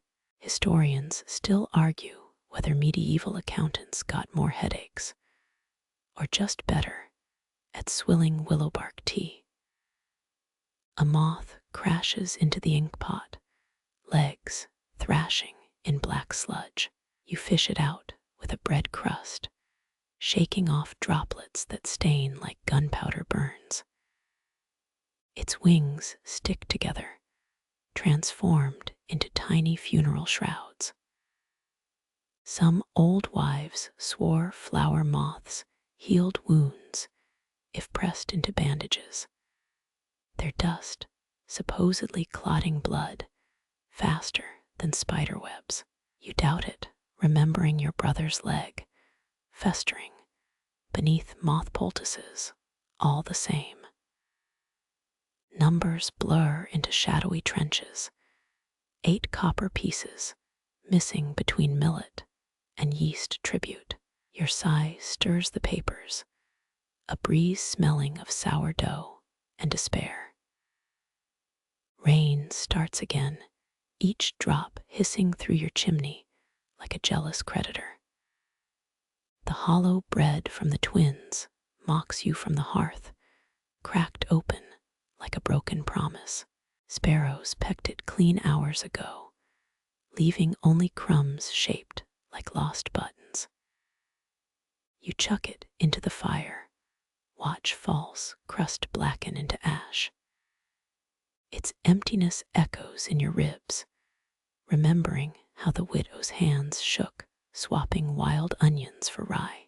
Your knuckles ache, joints stiffening like over-kneaded dough left in the cellar. That cooper's axe notches glare from the doorframe, 37 marks deepening with each missed payment. Folklore claims counting debt tallies at midnight summons demons, though yours arrived weeks ago wearing bailiff leathers. A moth carcass floats in your teacup, drowned in chamomile sludge.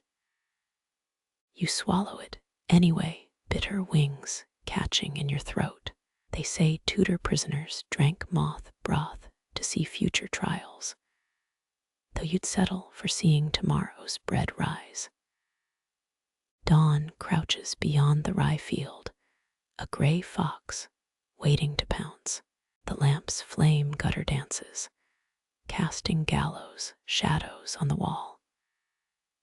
Each tally line becomes a noose, each number a kicking victim. Even the dripping tallow forms tiny nooses, swaying before they splatter. You blow out the candle, smoke curling like a hangman's rope, unraveling. Tomorrow's crusts will taste of lamp smoke and panic. But tonight's ledger lies buried beneath flour sacks. Let the bailiff count rats in the dark. His boots can tally their own debts. Floorboards creak a lullaby, woodworms gnawing the same rhythm as your molars. Sleep comes clutching a sack of phantom grain dreams, full of hollow bread and wingless moths. Cold stings your palms before dawn does kneeling at the riverbank, where ice gnaws the shore. A clay pouch rests in your grip, its cracked lip weeping gray flakes onto your apron. Fisher folk guarded salt, like emperor's gold. Roman soldiers got paid in it sometimes. And this pouch holds your last fistful. He stands ankle deep in black water, his punt boat bumping the bank like a hungry hound. No oat rolls warm his wool sleeves today, just a gutted pike gleaming in his satchel. Historians still argue whether medieval ferrymen hoarded spices or just preferred being paid in peppercorns over pennies. Saltings for kings and corpses. He rasps, knife-scarred hands gripping his pole. His laugh sketches white ghosts in the air, each one shaped like the debts you owe. You offer 3 barley buns, stale from yesterday's bargaining with the bailiff. He shakes his head, salt-dusted fingers pointing west. Legends claim fishermen swallowed live minnows before voyages to keep river spirits from capsizing boats. You watched his granddad do it once, wrinkled throat bobbing like a heron's neck. He spits into the current, instead, a green glob swallowed by the Thames. Frost scribbles patterns on the pike's dead eye, silver scales dull as pewter plates. Your salt dusts its gills, preserving what little freshness remains. The pouch empties too fast, granules catching moonlight like stolen sugar. His punt creaks when he steps in, oak ribs groaning like your tired kneecaps. One shove sends the boat gliding, a shadow peeling off the shore. No coins clink in exchange, no promises hissed through broken teeth. Salt was your currency, his freight, a contract sealed without parchment. You lick a bitter flake from your thumb, tasting iron and mud and something like forgiveness. Tudor fish salters famously hid messages in barrels, their coated layers smuggled past port inspectors. Your codes simpler, gray grains bought this fisherman's silence when the bailiff came asking. Currents swallow his silhouette, merging with the fog's milky tongue. Across the river, lanterns blink in Southwark's piss-stained alleys. Rats and lawyers gnaw the same bones there. You've seen both scurrying from docked spice ships. Wind steals your sigh, sending it downstream where his net drags bottom. The pike's weight stays in your palm, a phantom pressure reminding you salt preserves but never nourishes. Dawn arrives ash-gray, smudging the horizon like a poorly erased ledger line. Your apron flaps damp against goose-fleshed thighs. Some village wives swore river mist thickened breast milk, though you'd trade yours for a dry cloak right now. Empty pouch crumples in your fist, a dead toad's skin. Last night's tally swims behind your eyes. 4 creditors left, 8 neighbors owed bread, 32 crusts to divide. The salt's absence yawns wider than the fisherman's wake, and your loaf tonight will taste as dull as chapel gruel. Ice cracks underfoot as you turn back north, toward ovens still coughing cinnamon ghosts. The pike swings heavy, its open mouth singing a voiceless hymn. You'll bake its flesh into tomorrow's pie, hiding bitterness beneath thyme and rye. Midstream, his farewell shout slaps the water, half swallowed by the wind. It might have been good luck or God's teeth, but your numb ears gift it no meaning. Southwark's bells start clanking flatulent noises, heralding another lean morning. The fisherman never worked Sundays anyway, claimed eels bit harder after priests lied in pulpits. One scale glitters on your sleeve, blue-black, like a storm-bruised sky. You pocket it, a charm against bailiffs, or maybe just proof something still shines in this murky world. The river keeps whispering behind you, gorged on snowmelt and secrets. Salt dries tight on your lips, cracking when you smile. Frost gnaws your knuckles like a starved dog. The church steps glittering with trapped starlight. No iron tongue swings above, only icicles daggering from the mute bell tower. Medieval belfries hired small boys as clappermen to climb and strike frozen bells with hammers. Tonight, no thud echoes, just the creak of timber bones contracting in the cold. You press chilled dough to your chest, its sour tang cutting through wood smoke air. The loaf stayed warm for half the walk. Now it cools into something resembling stone. Historians still argue whether peasants understood Latin masses or just craved the post-service bread distributions.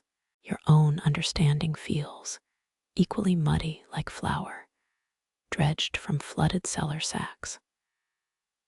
Stone steps bite through threadbare boots, each grooved by centuries of penitent knees.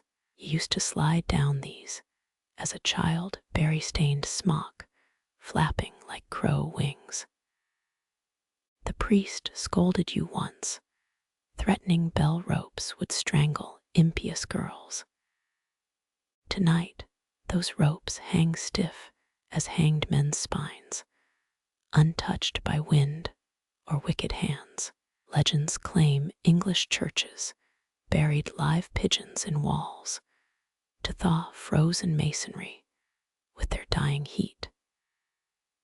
You taste bile remembering it, sourdough suddenly heavy as a dead bird.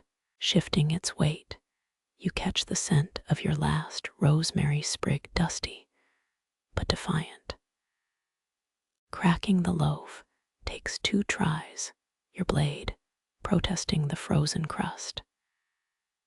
Steam puffs escape ghostly in moonlight, carrying yeast's last sigh. 16th century bakers faced fines for underweight sacramental bread, but your scales rusted years ago. You tear instead of slice, rough chunks warmer than gloves could ever make them. Across the village green, a shutter creaks open, then snaps shut. Eyes watch from frosted panes, half fearful, half hungry. You raise your crust like a priest, offering wafer-thin salvation, though your robe's just a flour sack apron. A superstition whispers itself through your chattering teeth. Bread shared on frozen steps might ward off lung fever. Gentry ladies wore baked apples round their necks for similar nonsense. Their maids probably ate them by noon. Still, you place a piece on the top step, its cratered surface pooling moonlight. Footsteps crunch snow behind you, slow as a dying heartbeat. The widow's shadow stretches long, a gnarled finger pointing east where soldiers camp. She pauses 3 steps down, knuckles white around her shawl's frayed edge. You hold out dough without speaking, knowing words freeze before they reach ears. Her mittened hand trembles, black wool worn to gossamer threads. In better winters, you trade raisin buns for her husband's venison pies. Now both barter in quiet and crusts, bankruptcy, tasting of rye and regret. 2 more shapes emerge, the Coopers, boy trailing his mute sister. Their breath billows silver, twin plumes intertwining until they vanish. Neither wears shoes, only sacking lashed with twine against the cold.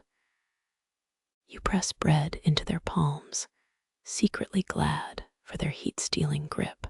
Records show 12th century monks baked pittance bread for beggars, each loaf stamped with crucifix indentations.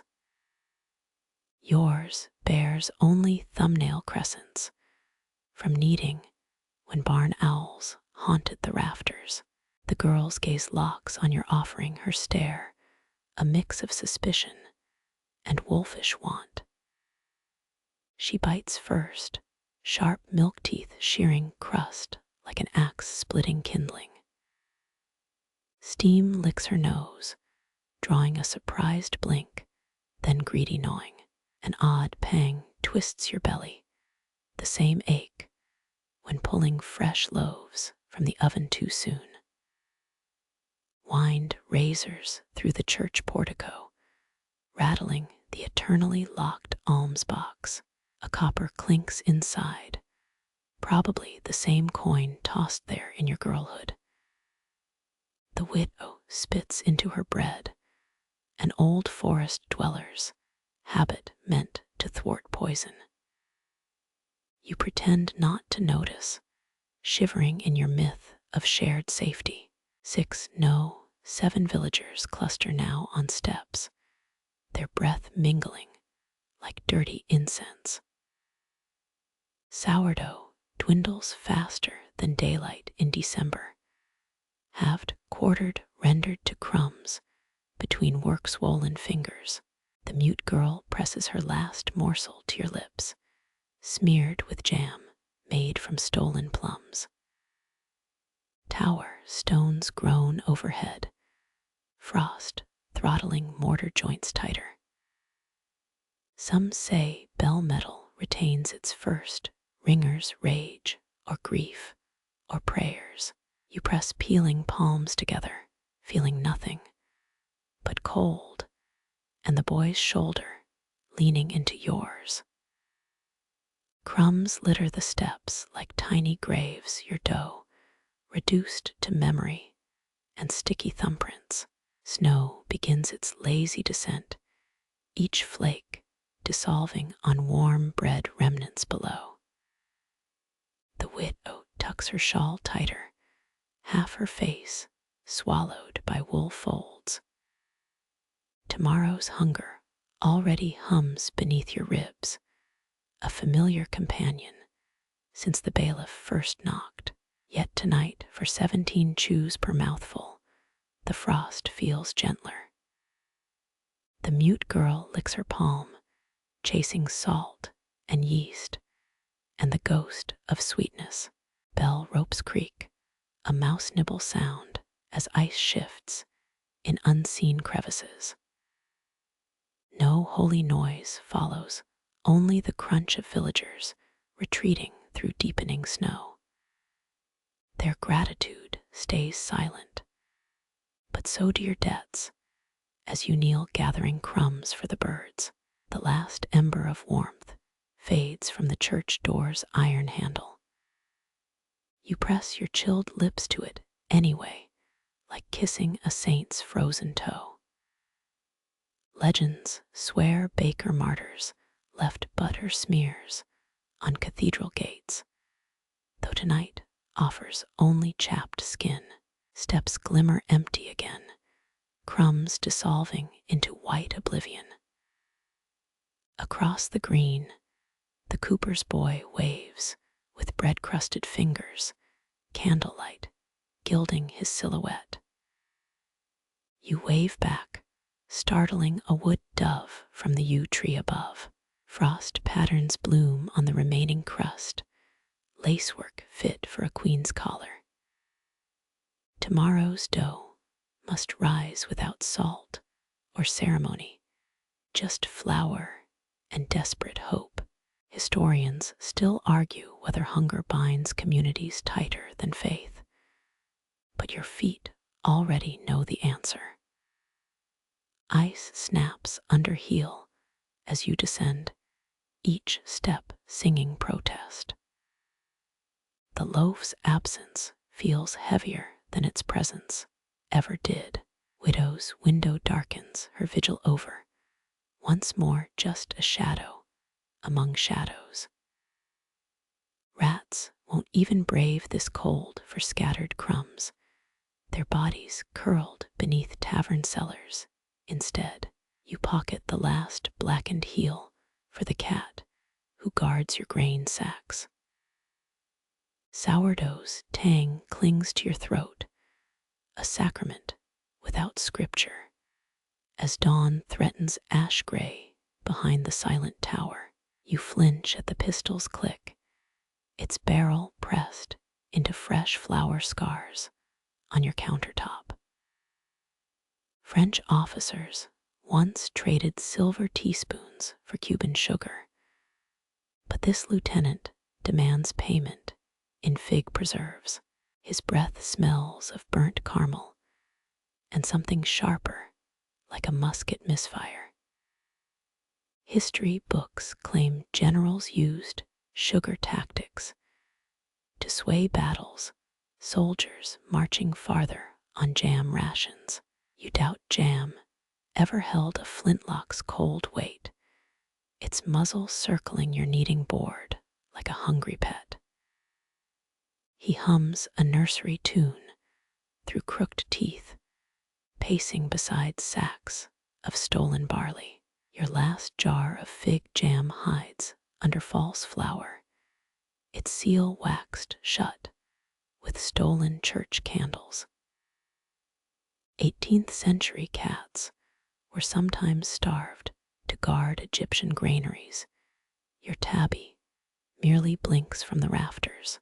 The lieutenant's saber saws grooves into your doorframe, his impatience tasting of sulfur and clove. He taps his boot heel rhythm, matching village gossip about quartermaster executions. Sunset, he rasps, figuring words cost less than lead balls. His pistol strokes the counter's edge, carving fresh splinters where your brother once measured dough. Northern mills imported Sicilian almonds rolled in gunpowder for officers craving crunch with their treason. His grin suggests he's tried them. Historians still argue whether Bonaparte bribed Austrian spies with candied violets. But this negotiation reeks of sour grapes and fear. You slide a rye round across the counter, its circumference exact as a cannonball. Dust motes swirl caught between staircased sunlight and gun smoke haze. Sweetens the march. He purrs, filching a current from your cooling rack. Sun-bleached maps bulge from his sash, marked with X's where spice wagons stalled. Your fingers brush the flour stash jar, mixing grit with pretend apathy. Clay jars once preserved figs in honey for pharaohs, sealed with resin harder than patriotism. A wasp drifts in drunk on September rot, landing near his trigger finger. He flicks it dead, smearing wings across your ladle handle. 2 jars, he barks, though his eyes plead like a sugar-starved child's. The pistol trembles, just barely betraying his mother's pastry shop hands. British sailors got lime juice rations. Frenchmen took molasses. This one lusts for figs stewed in stolen honey. You unscrew the false flour lid, coating your sleeve in white dust camouflage. His breath hitches, sweet tooth throbbing louder than drums retreating from Moscow. Fig cultivation began in Mesopotamia, dry desert fruit, persisting through wars and wheat blight. Your grandmother buried jars beneath floorboards during the last occupation, their glass sweating history like condemned men. The lieutenant's pistol slides closer, hammer cocked to argue thermodynamics. Steam still curls from 4 hidden loaves, their crusts blistered with defiance. You slide 1 jar forward, label stained dark with berry camouflage. He pries off the wax, sniffing for traces of deception or daguerreoot. His pinky dips inside, swirling like a miniature cannon wiper. Nutmegs, bittersweet tang spirals through the kitchen, masking gunpowder residue on his cuff. Made with well water, he demands, like spoiled estate lords testing wine. Ancient healers believed fig sap cured cannonball wounds. You offer no such promise. His tongue darts, too greedy winching pain when it meets scalding preserves. Training keeps his pistol steady, though his pupils widen like burnt loaf centers. He jerks his chin toward the hearth, where 3 loaves steam like taunts. Feigned indifference splinters as saliva beads on his chin. Soldier's myth claims unbaked bread dough could plug bullet holes, but empty bellies bled worse. His free hand twitches toward warmth, trigger finger slackening by degrees. You slice a fig-swirled loaf, knife scraping clay plate like a whetstone song. Crumb structure reveals perfect honeycomb pockets, each holding trapped oven size. The lieutenant's neck, tendons pulse, Jacksonian austerity battling Bourbon excess. When he stuffs half the slice into his mouth, you pocket the pistol ball he dropped.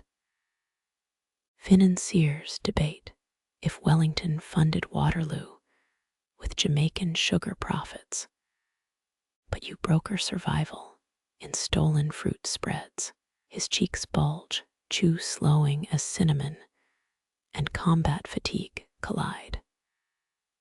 For 7 chews, he's just a boy who misses his mother's pear tart.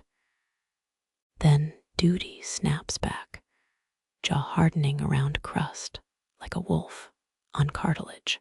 Your cat drops from rafter shadows, tail brushing the lieutenant's epaulette. He startles, firing a powder flash into the ceiling, raining thatch splinters onto cooling bread. The sound shreds village silence, scattering crows from the tavern roof next door. He swears in 3 languages, spitting fig seeds onto your broom handle. Smoke coils between you, smelling of saltpeter and singed rosemary. Your palm cups grain dust, ready for makeshift blindness tactics. Ottoman bakers reportedly threw flour into raiders' eyes, though most got shot mid-throw. The lieutenant laughs, suddenly wild and high, wiping jam from his chin with a lace cuff. I stole my first tart at 6. He confides, stowing his pistol like a toy. His index finger dabs leftover jam from the jar rim, sucking it clean with a sinner's grin. Napoleon's spies used sugar-coated messages, caramel denoting cavalry positions, molasses for artillery. You gift him the second jar, unasked, sealed with wax pressed by your thumbnail. His nod carries more thanks than 100 seized grain carts. Her name was Lies, he murmurs, touching the horse pistol's mother-of-pearl grip. The admission hangs between you, sweeter than figs, more bitter than grape shot. His shadow stretches gone across floorboards as he retreats, boot heels crushing yesterday's breadcrumbs. Your broom sweeps up plaster debris, each sprinkle of ceiling, grit inventorying the cost. The pistol ball rolls warm in your apron pocket, a leaden souvenir for leaner days. Gunpowder and nutmeg linger in sticky alliance, twinned sense of menace and mercy. Night birds resume their gossip in the chestnut tree outside. Somewhere beyond the forest, soldiers march toward sugarless fates with dry tongues. The cat bats a fig seed across stones, pouncing on victories too small for history books. You press flour-dusted palms against the pistol's muzzle imprint, wood still vibrating with threats and trembled confessions. Lies you decide. Probably baked almond cakes with salt tears in the batter, moonlight fingers through bullet-holed thatch, spotlighting the remaining fig jars beneath false flour. Tomorrow's dough will rise slower, weighed down by lead and borrowed time. His cigarillo stub glows in the ditch outside, one last ember winking like a conspirator. You blow flour motes off the knife blade, watching them swirl like miniature ghosts over jam-stained ledgers. Vows are sworn in churches, survival negotiated in bakeries. An empty jar mocks you from the counter, its glass still holding the echo of a boy soldier's sweet tooth. The cat purrs against your ankle, demanding tribute for its silence. Dawn threatens behind the linden trees, gray light tracing bullet scars on your ceiling. You fold rye dough around wild plums, hidden sweetness for harder hungers still to come. 3 crumbs lie where his pistol rested, like copper stars on a charred battlefield map. Dawn claws up your spine, each vertebra creaking like unoiled oven hinges. Your knees protest their first bend, joints grinding like millstones clogged with grit. Remember the village midwife's walnut oil remedy. You rub it in now, the scent mocking you with memories of supple dough folds. Last November's well diggers discovered Roman bread molds beneath the barley field, proof empires rose and fell on gluten's whim. You need today's rye mixture, pressing knuckles into slack mush that sighs like a defeated mercenary. 16 hours of proofing wasted, yeast drunk on damp cellar air instead of working. Historians still argue whether medieval bakers used beer froth to cheat sourdough starters. Your own culture winks bubbleless from its crock. A chuckle escapes, thin and bitter, as you imagine tavern wenches smuggling ale in their apron fronts. Your own apron sags, threadbare at the hip, where flour sacks once rested. The hearth's warmth feels distant as a dead king's blessing, embers hiding like cowards under white ash. You pile kindling with stiff fingers, splinters embedding under nails already stained by molasses.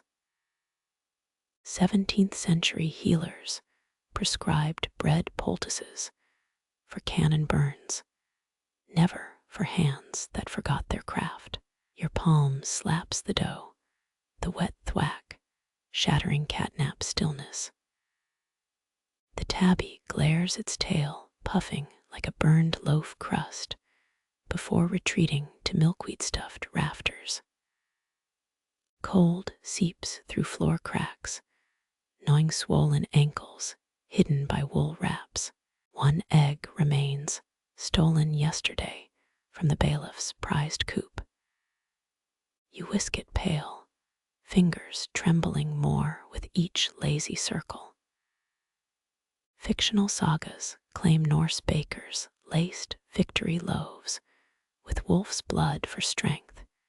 You've only vinegar and regret. Sleet taps the window, needling reminders of unpaid chimney taxes.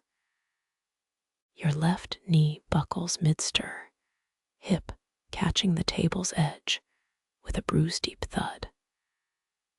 3 ravens congregate outside, their beaks clacking like cheap nutcrackers, eyeing frail walnuts. Mercenaries during the 30 years. War reportedly ate gunpowder-sprinkled bread before battle, believing it made them bulletproof. You sprinkle caraway seeds Instead, their anise bite promising courage your joints refuse to muster. Dough bleeds sticky tears across the board, refusing cohesion like deserters dodging roll call. Rise, damn you. You hiss, voice cracking like overbaked flatbread. An oven draft answers, extinguishing 2 more candles near the salt crock. Your brother's ghost smirks from the flour barrel. Remember how he kneaded dough one-handed while whistling cavalry charges. Salt grains mock you from their linen pouch, glistening like a frozen duke's ransom. You measure half spoons, counting each crystal like musket balls rationed for a lost war. Frost paints ferns across the doorway, its lace patterns prettier than any loaf scored today. The cat bats a dried chickpea across stones, its hollow rattle echoing your oven's emptiness. You sag onto the stool, palms upturned like beggars' bowls beneath the mixing table's shadow. Tinny church bells toll 9, their sound thin as gruel watered down for orphans. A child's voice drifts from the alley, singing the same rhyme the lieutenant hummed yesterday. Dough fingers grope blindly for the rye starter, knocking over the vinegar jug instead. Sharp fumes sting your eyes, weeping without permission onto the ruined dough. Bakers' Guild records show 7 flour price riots in your grandfather's time, none during famine years. Yeast cares nothing for lineage. It fails all bloodlines equally. You scrape the sticky mass into the scrap bucket, a burial without honors for what could have been seed bread. Your thumbnail picks at hardened dough under the kneading trough, relics of better rises fossilized there. The lead pistol ball rolls from your apron pocket, thudding onto floorboards like a jury's final verdict. Unbaked dough mocks you pale and flaccid as surrender flags. North wind screams through the thatch, reeking of snow and distant steel furnaces. You relight the candle stub with shaking hands, 3 matches sacrificed to palsy's tantrum. Light glints off the knife blade, still scarred by yesterday's fig jam standoff. Salt crusts the counter edge where the lieutenant's pistol scraped. You lick it without thinking. Brine and iron flood your tongue war's true aftertaste. The ravens begin their croaking choir, a funeral dirge for dead yeast, and your last white flour sack. Boots crunch outside, too measured for starving neighbors, too hesitant for soldiers. You tense, rolling the pistol ball between thumb and forefinger like a rosary bead. Dough may fail, instincts don't. Blade finds palm, edge-kissing lifelines etched by decades of handling hot pans. Footsteps pause at your threshold, shadow bruising the door cracks frost lace. Bread once cooled here, swaddled in linen, while children pressed noses to window glass. Now only ghosts and gunsmoke wait with you, breath held like oven heat in a cracked vault. Bakers, ovens birthed kingdoms, ground empires to crumbs, and cradled more prayers than stone cathedrals. Your own shrine stands hollow, embarrassed by its emptiness, as the knob turns with a rusty whine. Knees scream their warning, but you rise anyway. Legacy waits on sore feet, floured fists ready, eyes stinging with more than smoke. You freeze, knife edge biting your palm, as the door groans inward on rust-screaming hinges. No soldier's glare meets you, just a crow perched on the frost-trimmed threshold. Its beak clacks 3 times sharp as a judge's gavel against the worn oak frame.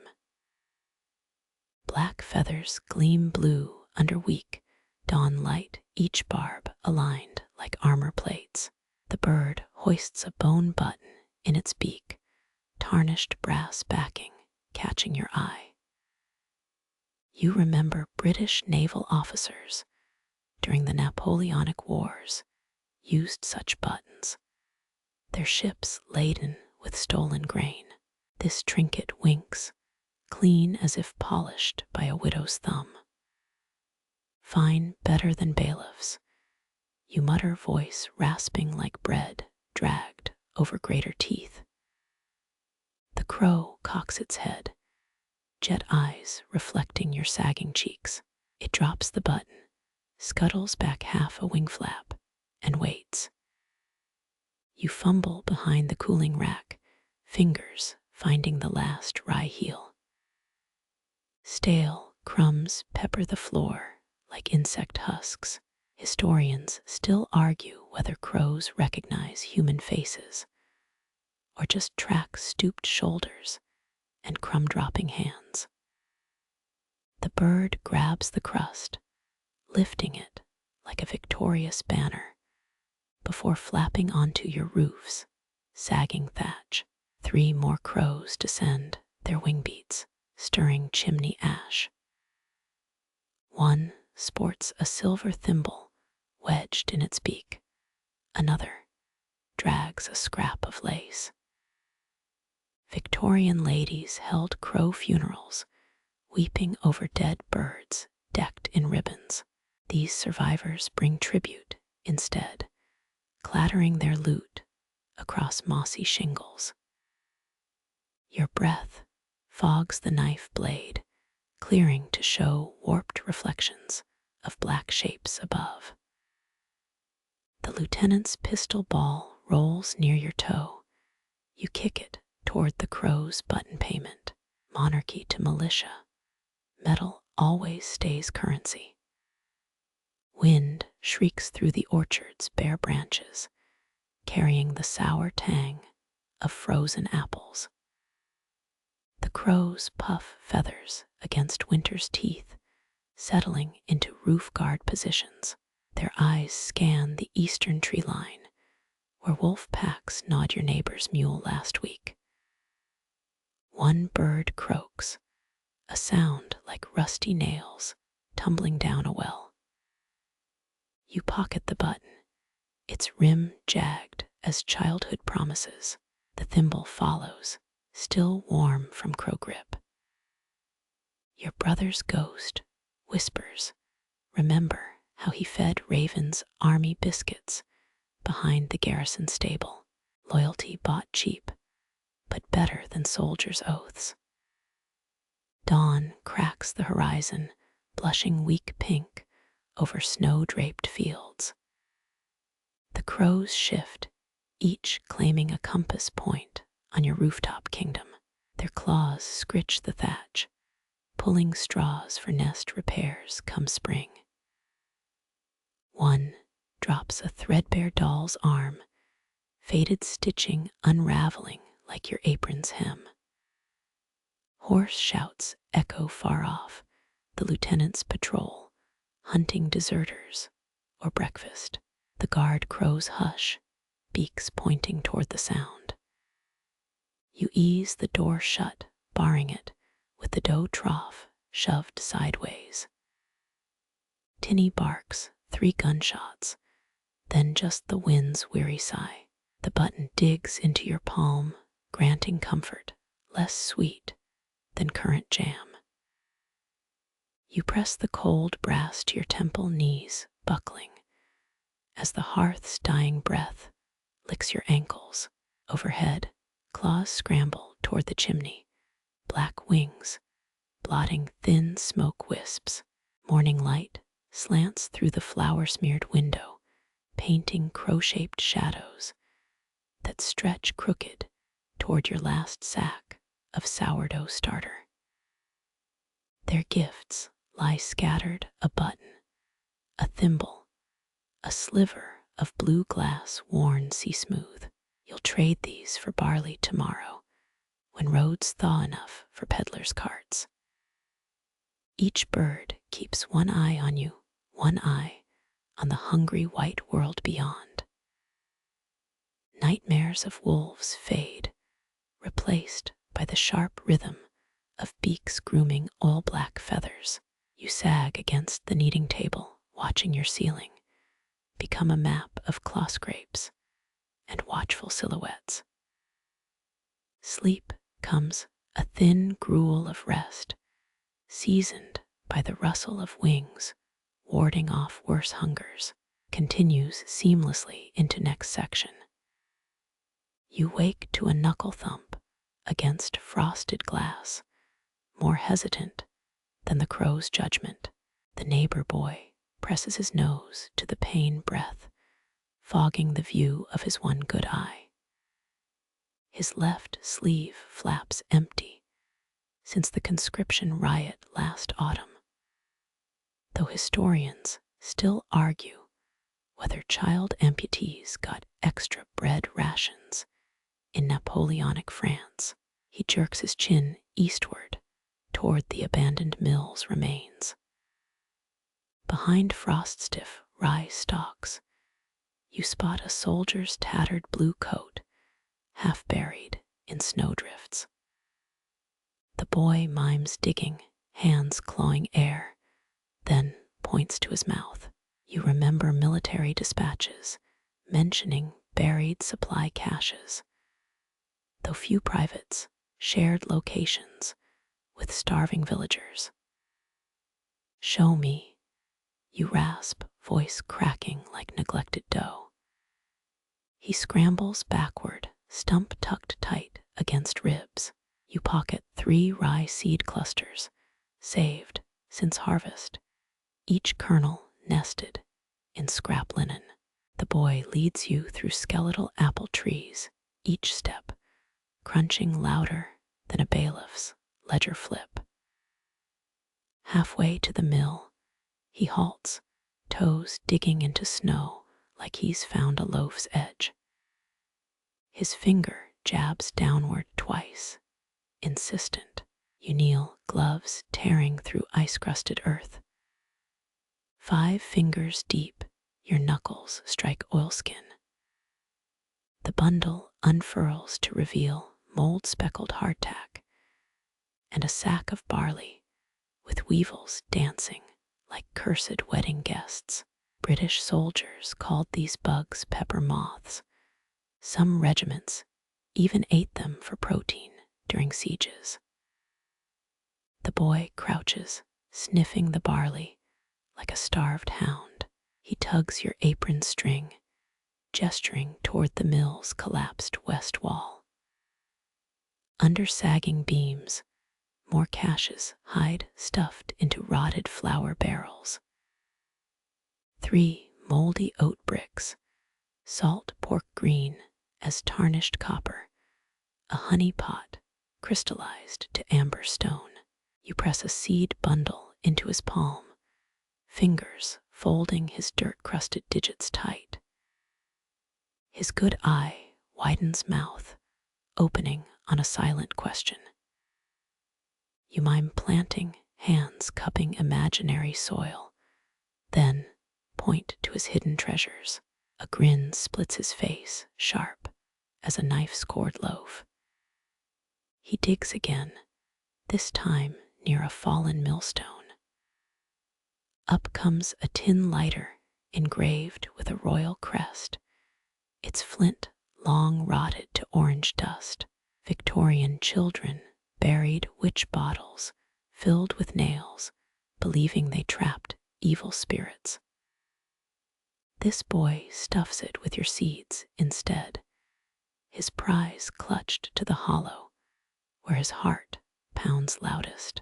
Back in your kitchen, You crush the salvageable barley between millstones, grit dusting your lashes like false snowflakes.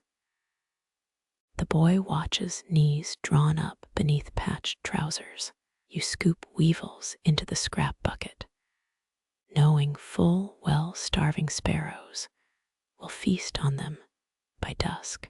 When the dough rises pillowy as a countess's feather bed, you beckon him closer. He traces a fingertip across the dimpled surface, wonder softening his wariness. Together, you tuck 3 seed bundles into the loaf's belly, each nestled like eggs in a straw nest. You tear off a fist-sized portion before baking, thrusting it warm into his hands. Molasses oozes over his fingers, black gold in dawn's thin light. He crams it into his mouth, cheeks bulging like a winter-starved squirrel's. A crow lands on the windowsill, its beak stuffed with stolen yarn. The boy freezes, then offers a palm-sized crumb. The bird snatches it, winging off toward rooftops, where its brethren keep vigil. As the loaf bronzes in the oven's fading heat, the boy taps your elbow. From his pocket spills a mouse skull button and 1 perfect hazelnut. Historians still argue whether mute children understood barter systems or just mirrored what survival demanded. You take the nut, placing both prizes beside the crow's thimble treasures, piling higher than flour stores. He vanishes as shadows stretch long, slipping between birch trunks like steam from fresh bread. You slice the cooled loaf, revealing seed bundles shimmering like buried jewels. Outside, 3 quick knocks echo, the widow's wild onion hitting your door. Beyond her, a dozen silhouettes shuffle in the gathering dark. You count the knife strokes, each severing crust with practiced restraint, until 32 steaming slices glow gold on the scarred wooden board. The last seed bundle nestles against your pulse point, warmed from hiding. Tomorrow you'll bury it where millstones dream beneath snow, marking the spot with a boy's hazelnut shell. The cooling rack creaks under settling loaves, each exhaling steam like tired pilgrims. A rust-colored shadow detaches from the hearth's soot, frost-tipped whiskers brushing your flour-caked wrist. The creature's purr vibrates through your tired bones, a thrumming warmth no oven could match. Evening sentry, you murmur, knuckles kneading the ache from your spine. Its paw lands on your knee, claws velvet-sheathed, but insistent. Dawn's fingers turn the fields pink before sleep takes you tonight. The cat's green eyes never leave the pantry door, where scratching claws whisper threats through worm-eaten wood. You crumble yesterday's rye crust into a chipped saucer, sprinkling precious drops of fish oil over the pieces. Tudor bakers kept cats on official payroll 3 pence weekly to hunt grain thieves. This one works for burnt offerings and shared warmth during cellar inspections. The beast devours its tribute in 6 crunching bites, then leaps onto the cooling rack with liquid grace. Its tail curls protectively around the seed-stuffed loaf, feline body radiating heat like a living oven stone. Scritch, scratch, scritch echoes behind the larder wall. The cat's ears rotate, pinning backward like arrowheads. Its low growl shakes, air you didn't realize had gone still. Rats ruled Parisian bakeries during the Revolution's lean years, gnawing through sackcloth faster than starving mobs. You light the last tallow stub, wincing at the rancid smoke twist. Shadows leap across ceiling beams, revealing claw marks older than your grandfather's hands. The cats stare bores into the wall's darkest crack, where 3 black noses twitch in unison. Historians still argue whether rat kings exist, those nightmare tangles of tails and teeth. You've seen 1 corpse behind the mill, 8 rodents knotted like cursed yarn. The cat seems to know their schemes, hackles rising as the skittering intensifies. A draft slithers under the back door, extinguishing your feeble flame. In the sudden dark, the feline pounces. Potted herbs shatter, clay shards skittering across flagstones. High-pitched squeals slice the blackness, then silence. Moonlight reveals your guardian, dragging a twitching intruder tail held high like victory's banner. It drops the still warm prize at your feet, blood dark, as molasses on its muzzle. The creature butts its head against your shin, purr reigniting like forge bellows. You sink onto the straw tick, fingers finding the hollow between its ears. Its sandpaper tongue cleans, barley dust from your nails, each rasp softer than a lullaby. Outside, the crow patrol wheels past your smoke hole, black wings slicing constellations your brother once named. The cat's warmth seeps through your woolens, joints finally unclenching. No bailiff's fist will crack your door before sunrise. No widow's whisper needs through cracked glass. For these hushed hours, the beast claims your pantry kingdom. Its rumbling breath syncs with your slowing pulse, Earth's own lullaby. Under its watch, you dream of seed bundles sprouting through snow, tiny green fists punching through frost. No rats gnaw the roots. No human hands crush the shoots. The cat's tail twitches against your thigh guardian, even in imagined gardens. In the coldest hour, its paw taps your cheek, gentle but unyielding. You crack gritty eyelids to see it poised by the grain sacks, teeth bared at noises beyond human hearing. Tudor felines earned triple pay during plague years, their kills tallied like soldiers' medals. 8 heartbeats pass before it relaxes, fur flattening along its backbone. The creature returns, exhaling rabbit-scented breath across your face. Its claws knead your worn quilt, stabbing through layers like dough needing punch down. First light stains the east when its vigil finally breaks. The cat stretching forelegs longer than logic allows. It noses the last crumbs from the saucer, then melts through a loose cellar board. You rise, aching, but rested, to find 2 more rat corpses stacked neat as biscuits by the flour bin. Dawn's fingers pry through shutters, ignoring how you crave more darkness. The cooling rack stands empty, except for 3 ginger hairs glinting where the loaf once lay. Your furry ally has duties elsewhere, perhaps bullying the cooper's mastiff or napping in the miller's abandoned hat.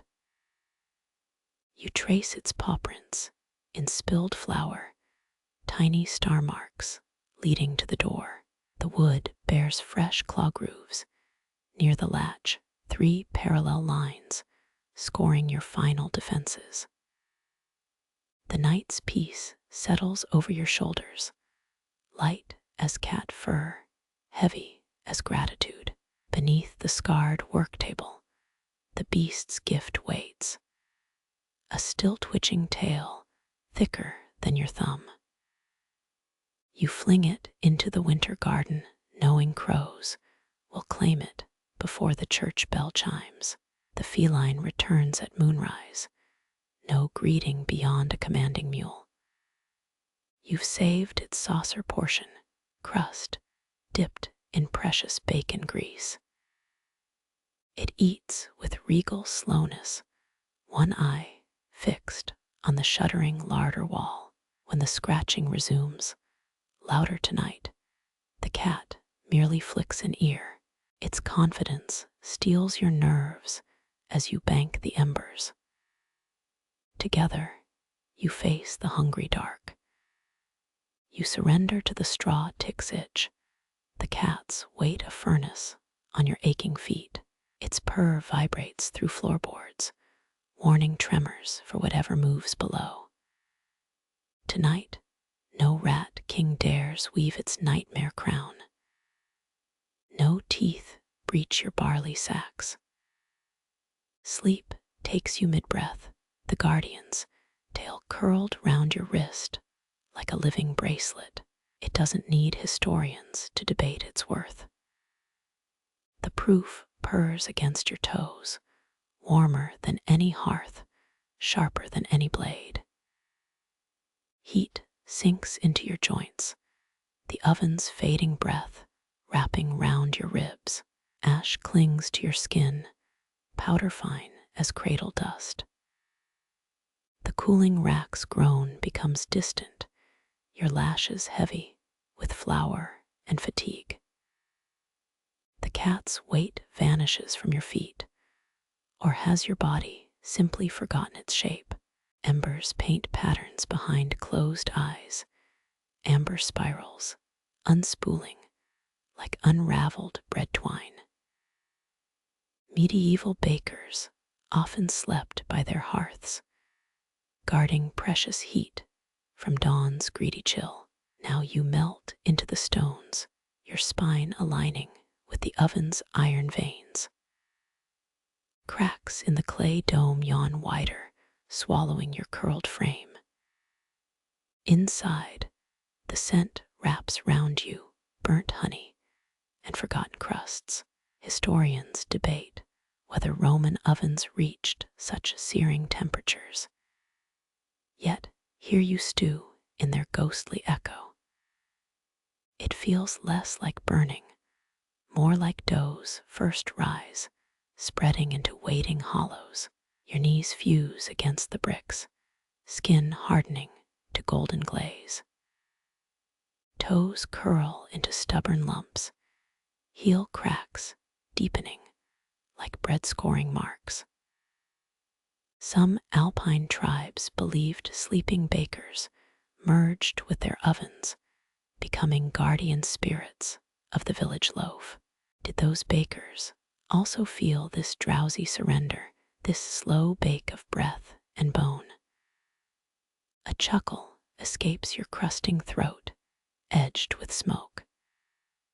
Proving proofed itself, you mutter words crumbling like charred edges, fingertips blur into the bricks, knuckles vanishing under rising ash. The oven hums, its song deeper than the village bell, older than wheat ground for pharaohs. You sway within the heat, no longer certain where kiln ends and kneader begins. Memories swirl like steam, 8-year-old hands stealing warm rolls, mother's laugh chasing you through flour clouds. Even kings demanded their bread tax, peasants surrendering crusts to mitre and crown. Now your thoughts bake flat, spreading like dough under a rolling pin. Each exhale puffs flour moths, silvering in the last light. Shadows pool where your hips dissolved, ash whispering tailies of forgotten bakers. One tale claims a Prague man baked himself alive, seeking perfection, his final loaf shaped like his own grinning skull. You doubt that story, but admire his dedication. Heat smooths your edges now, blurring seams between flesh and clay. Coolness licks your dissolving ankles, the cat's ghost tongue dragging you back. You ignore the tease, let your ears crumble into cinder. Why crawl from such velvet heat? No more patching roof holes against snow, no empty sacks mocking dawn's hunger. Here you are oven and crumb, fire and fading. The world narrows to ember hiss and your own slowing pulse. Village sounds fray like burnt thread. The cooper's hammer silenced, the widow's cough dissolved into night air. All that remains is gravity pressing you flatter, the oven's black mouth singing in ash tones. Historians still argue whether bakers' tattoos ignited in extreme heat, those inked anchors and lovers' names. Your own vanished freckles answer silently, blazing before winking out forever. Something wet taps your remaining cheek. You turn, or think you turn toward the sensation. The cat's green eyes float in the dark, pupils wide as guilt. Its tongue rasps across your hardening brow, stalling the crust's spread. How did it squeeze through the fire bricks? Some Egyptian king's tomb cat supposedly licked his mummy awake after 3,000 years. You lack that royal flair. Yet here your feline jailer stands, refusing metamorphosis. It bites your stiffening wrist, not hard, but with bureaucratic insistence. 3 heartbeats pass before you sigh, or imagine sighing. The oven's lullaby falters, replaced by the beast's drill sergeant purr. Half-formed regrets sour in your vanishing throat. Rising unfinished feels worse than tears in dough. Yet you let the creature haul you backward, inch by gritted inch. Bricks spit you onto icy flagstones, your body restored, but brittle as overbaked biscotti. The cat yawns, strolling toward yesterday's fish oil saucer, as if saving bakers from self-baking happens thrice daily. Dawn claws through smoke, hard and practical as a bailiff's ledger. You sit up, patting arms and legs, as if checking borrowed luggage. Fingernails still grit with flour, elbows dusted with ash rather than freckles. Above the oven 3 new paw prints scorch the clay, tiny badges from an unseen war. The beast knocks the empty saucer, demanding tribute with imperial eyes. You rise, joints popping like fresh kindling, and reach for the rye crock. Knees tremble, yet the motion feels sacred now. Flour spills, a pale snowfall across the grate where you almost stayed. Meddling cat, you whisper, though gratitude sweetens each syllable. The creature ignores your tone, gnawing crusts, while dawn paints the world plain and practical beyond your door. Bricks cool behind you, already forgetting your shape. But the dream lingers in your souls, kneading its promise into each step. You'll carry that warmth today, oven's last gift pressed inside your ribs. Tomorrow's heat will ask again, and perhaps tomorrow you'll bake a little longer. Your knife's shadow trembles across the plated loaf, a jagged black serpent coiling on golden crust. Fingertips whiten around the hilt, carved from an oak branch your brother planted years back. 12 neighbors wait beyond the door, each needing more than crumbs. You know this blade well enough. Every notch, a failed birthday cake or rescue attempt for burnt buns. But this cut slices far deeper, a ledger stroke with flesh behind it. The hallway clock ticks, now scarier than any debt collector's boot steps. Scholars say Newgate prisoners once traded bread coins instead of pennies, edible currency you could nibble during trials. Your loaf feels heavier than that, weighted with every promise whispered to flour. Steam rises, ghostly fingers tugging your wrist downward. The widow's cough scrapes through the wall, hawthorn syrup not doing its job tonight. Her payment of wild onions sits shriveling on the sill, too small for trade, yet too loud to ignore. Blade edge kisses the crust, barely denting the surface. Historians whisper about a Scottish baker who glued his knife to the ceiling, refusing to choose between sick clansfolk. Did he starve smiling or cave when hunger bit his ankles? Your own stomach twists, less from emptiness than the math ahead. A man clears his throat on the porch, lieutenant's boot heels grinding into your welcome mat. Gunpowder clings to his uniform, same scent as overcooked anise cookies.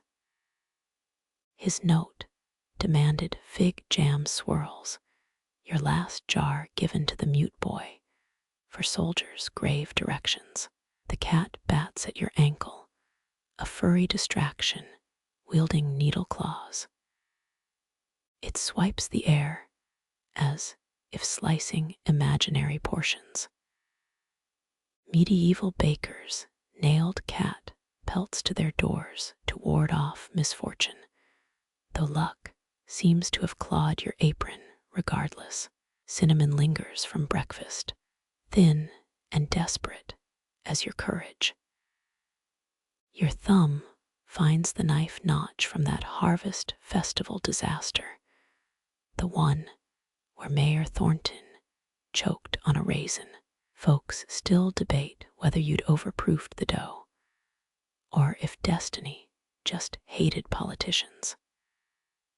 Footsteps cluster outside, dirt grinding beneath impatient souls. Someone mutters about a baking tax, a real law dropped on French villages when wheat grew scarce. Your own ledger swims behind salt-stung eyes, page after page of loans, in flour ounces and hope. Light fractures across the blade, etching hot lines onto the ceiling. That Prussian officer's pistol tapped this very steel once, testing if you'd hidden rye inside sweet rolls. You'd almost wished for Roman ovens, then ones hot enough to turn daggers into puddles. A child's giggle leaks through the keyhole, the orphan girl who paid for stolen apples with a copper kiss. She deserves butter-slathered middles, not charred crust salvaged from bailiffs. Yet her name sits 12th on the list, right below the widow and just above the debt collector. The scar on your palm pulses where oven flames branded you last week.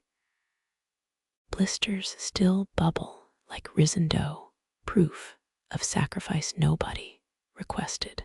Some Alpine grandmothers swore bread baked with blistered hands tasted sweeter, a lie only the well-fed could invent.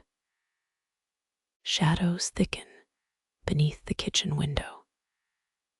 10 quiet breaths hold the dark now, waiting families clutching empty cloths.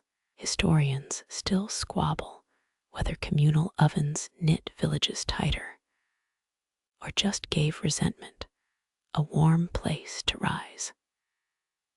Fingernails bite into your own wrist, forcing stillness on trembling bones. One plunge decides who chews crust and who coughs on air tonight. The recipe book lies open, grandmama's ink smeared where tears fell during her own hunger winter. Her instruction loops mock you now. Knead with mercy, bake with resolve, draft snakes under the door, lifting flour ghosts from the floorboards. They twist like the beggar who arrived frostbit last month, the one you gave your yesterday bread to. Guilt tastes worse than mold when the blade wavers. The lieutenant's sword hilt smacks the doorframe, impatient metal clang shaking jars. Each vibration scatters flower moths, their wings transparent as your excuses. Feeding him first feels like surrender, but his pistol counts louder than village need. The cat leaps onto the counter, fur bristling against your arm. It glares at the blade, a furry guild inspector, ready to condemn your distribution math. Fine then, you stop breathing, stop thinking, stop remembering the millers. Boy trading a dead sparrow for pocket bread. Steel finally touches crust, sawing through braided layers with cruel efficiency. Crumbs cascade like tears, if tears were golden and smelled of rosemary and regret. You cut once, twice, each slice, a funeral for what could have been shared fuller, fairer, kinder. The door rattles under someone's fist, thunder rippling through the wood. Time splits like overstretched dough between what mouths demand and what hands can give. Knuckle-white grip steadies, your arm tensing for the next cut, the next line drawn, the next name crossed off.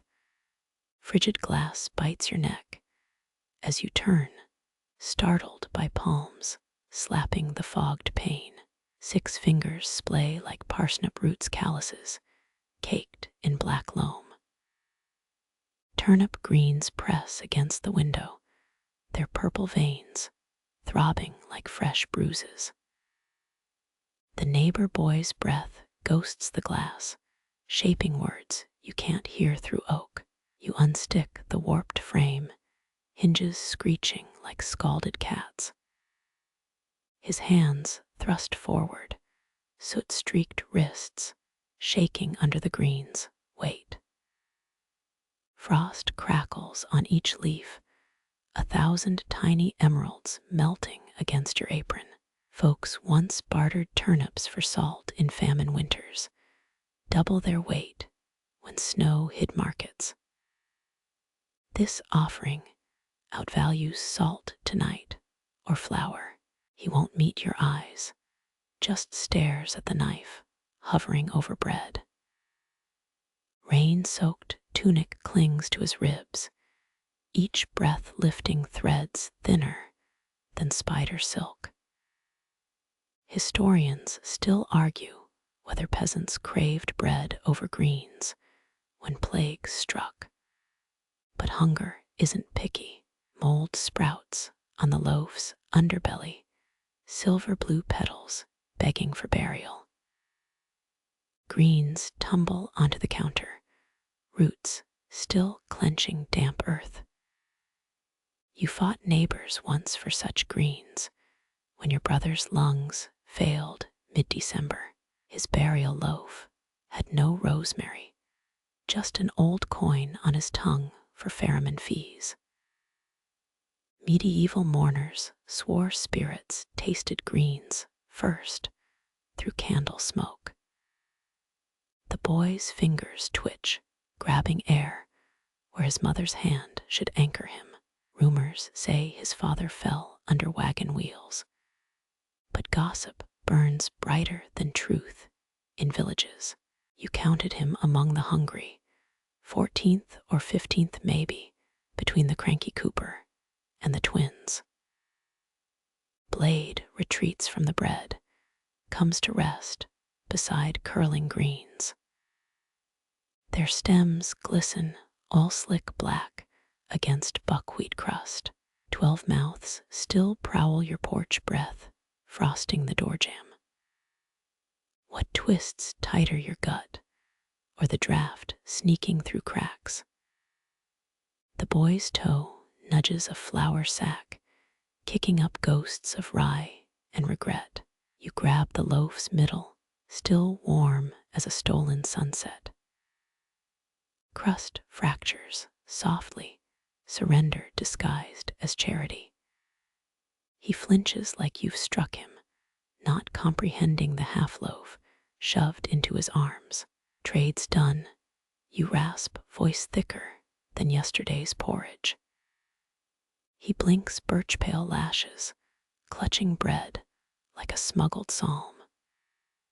His arms vanish into the dark, turnip greens abandoned between you. Silence creeps back in, soured by guilt and gratitude. The lieutenant's sword belt jingles, iron teeth gnawing your threshold. Some folks whispered turnip tops could cure melancholy if boiled with honey and lies. Green stink weaves through flower moats, both poison and pardon. You crumple a leaf, its juice staining your scar green. Ticket to heaven, or just quieter shame. Blistered palms already ache for dough again, needing whatever comes after mercy. The oven sighs behind you, embers winking like a conspirator. You wipe green streaks on your apron, readying the knife for smaller cuts. Paler promises, dimmer hope. The bread shrinks, but the dark grows teeth anyway. Crust sunders along bake lines, 32 fractures counted before breathing resumes. Steam rises in 32 ghostly tendrils, each warming a different chin tipped upward. Their faces blur beyond the haze, turned coal-smudged moon pale by pre-dawn longing. You once heard bread riots, birthed England's weight laws bakers, punished for undersized loaves, with ears nailed to doors. Tonight's shares defy measurement. No law left to carve your skin. Palm creases cradle warmth, crust flakes nesting in scars. The mute neighbor boy grinds crumbs between molars, jaw working sideways like a starved calf. His turnip greens wilt on your counter, purple veins blotched with flour fingerprints. Folks whispered famine bread held sawdust or plaster, desperate bulking agents beneath rye. This loaf's guilt stays pure wheat, no grit beyond unwashed hands. 12 tongues dart out, catching runaway crumbs. A glossy button glints in the widow's fist, payment in lieu of currants she pinched yesterday. Her knuckle rap predicted this. 3 brittle strikes meant I'll starve last. Narratives claim medieval courts tried rodents who nibbled holy wafers, though parish records stay suspiciously silent. Fingers brush yours, snatching crust shards before teeth intervene. The bailiff folds his slice into oiled parchment, tax paid in carbs instead of coin. Soldiers once bartered bread rations for silk hose, luxury trumping sustenance every time. His scowl suggests no stockings tempt him, just survival hoarded for frostier nights. The twins exhale steam together, their breath braiding into one ribbon above shared crust. Historians still argue whether trencher bread plates got eaten or tossed to hounds after soaking up gravy. These two lick their palms clean, no meat drips wasted tonight. Dough flecks cling to their chins, false beards for a play they'll never stage. Blisters sting anew, hot grease leaching from the lieutenant's fig jam bun. He polishes his firearm with one hand, flaky gold glaze gumming the trigger guard. Some believed bullets dodged men who'd shared bread at dawn, a superstition he clearly ignores. Sunlight slashes through shutters, having his smirk with shadows. 32 bites echo 32 swallows gulping down mercy. Crows jeer from rooftops, their bargain forfeit, now you've fed the flock. Cats weave between ankles, no rat kings left to hunt today. You count teeth marks on the cutting board, 32 crescent wounds in pine. A cough shreds the quiet, the vagrant hacking phlegm into rye stalks. Medieval midwives prescribed charred bread for throat ailments, though your heel piece didn't cure him. His spit shines acidic yellow, honey thyme glaze gone to waste. Cool air sneaks past the broken door, killing the last bread steam ghosts. 32 hands grow stiff, knuckles whitening like proofing dough. Nobody meets your gaze, except the orphan pressing a copper coin into moldy crumbs. Their grin falters, apple theft shame resurfacing through grime. You sweep debris into your apron, creating a cradle of crust and regret. Someone hums a harvest hymn, notes fraying at plenty and bounty. The cooper's axe notch winks from the doorframe, his promised raisin bun long digested. Dawn spreads butter yellow across floorboards sticky where molasses met tears. Bell towers stay mute, frozen tongues unable to bless this communion. The church once auctioned holy bread scraps, sold as cure-alls for gout or unfaithful wives. Your own crumbs hold no magic, just 32 kinds of wanting.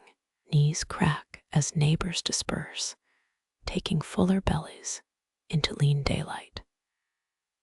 Empty windows watch them leave hungry as when they arrived. You touch the green-stained knife, half expecting sacramental wine to well up, not turnip stink. The boy lingers, pressing his cheek to the warm oven stones. His father's wagon accident left no body, just rumors of desertion or wolf packs. Ghost theory claims spirits covet yeast smells, drawn to rising dough like moths to tallow. He inhales baked brick, memories safer than bread. Alone at last, you count 33 crumbs stuck to your wrist.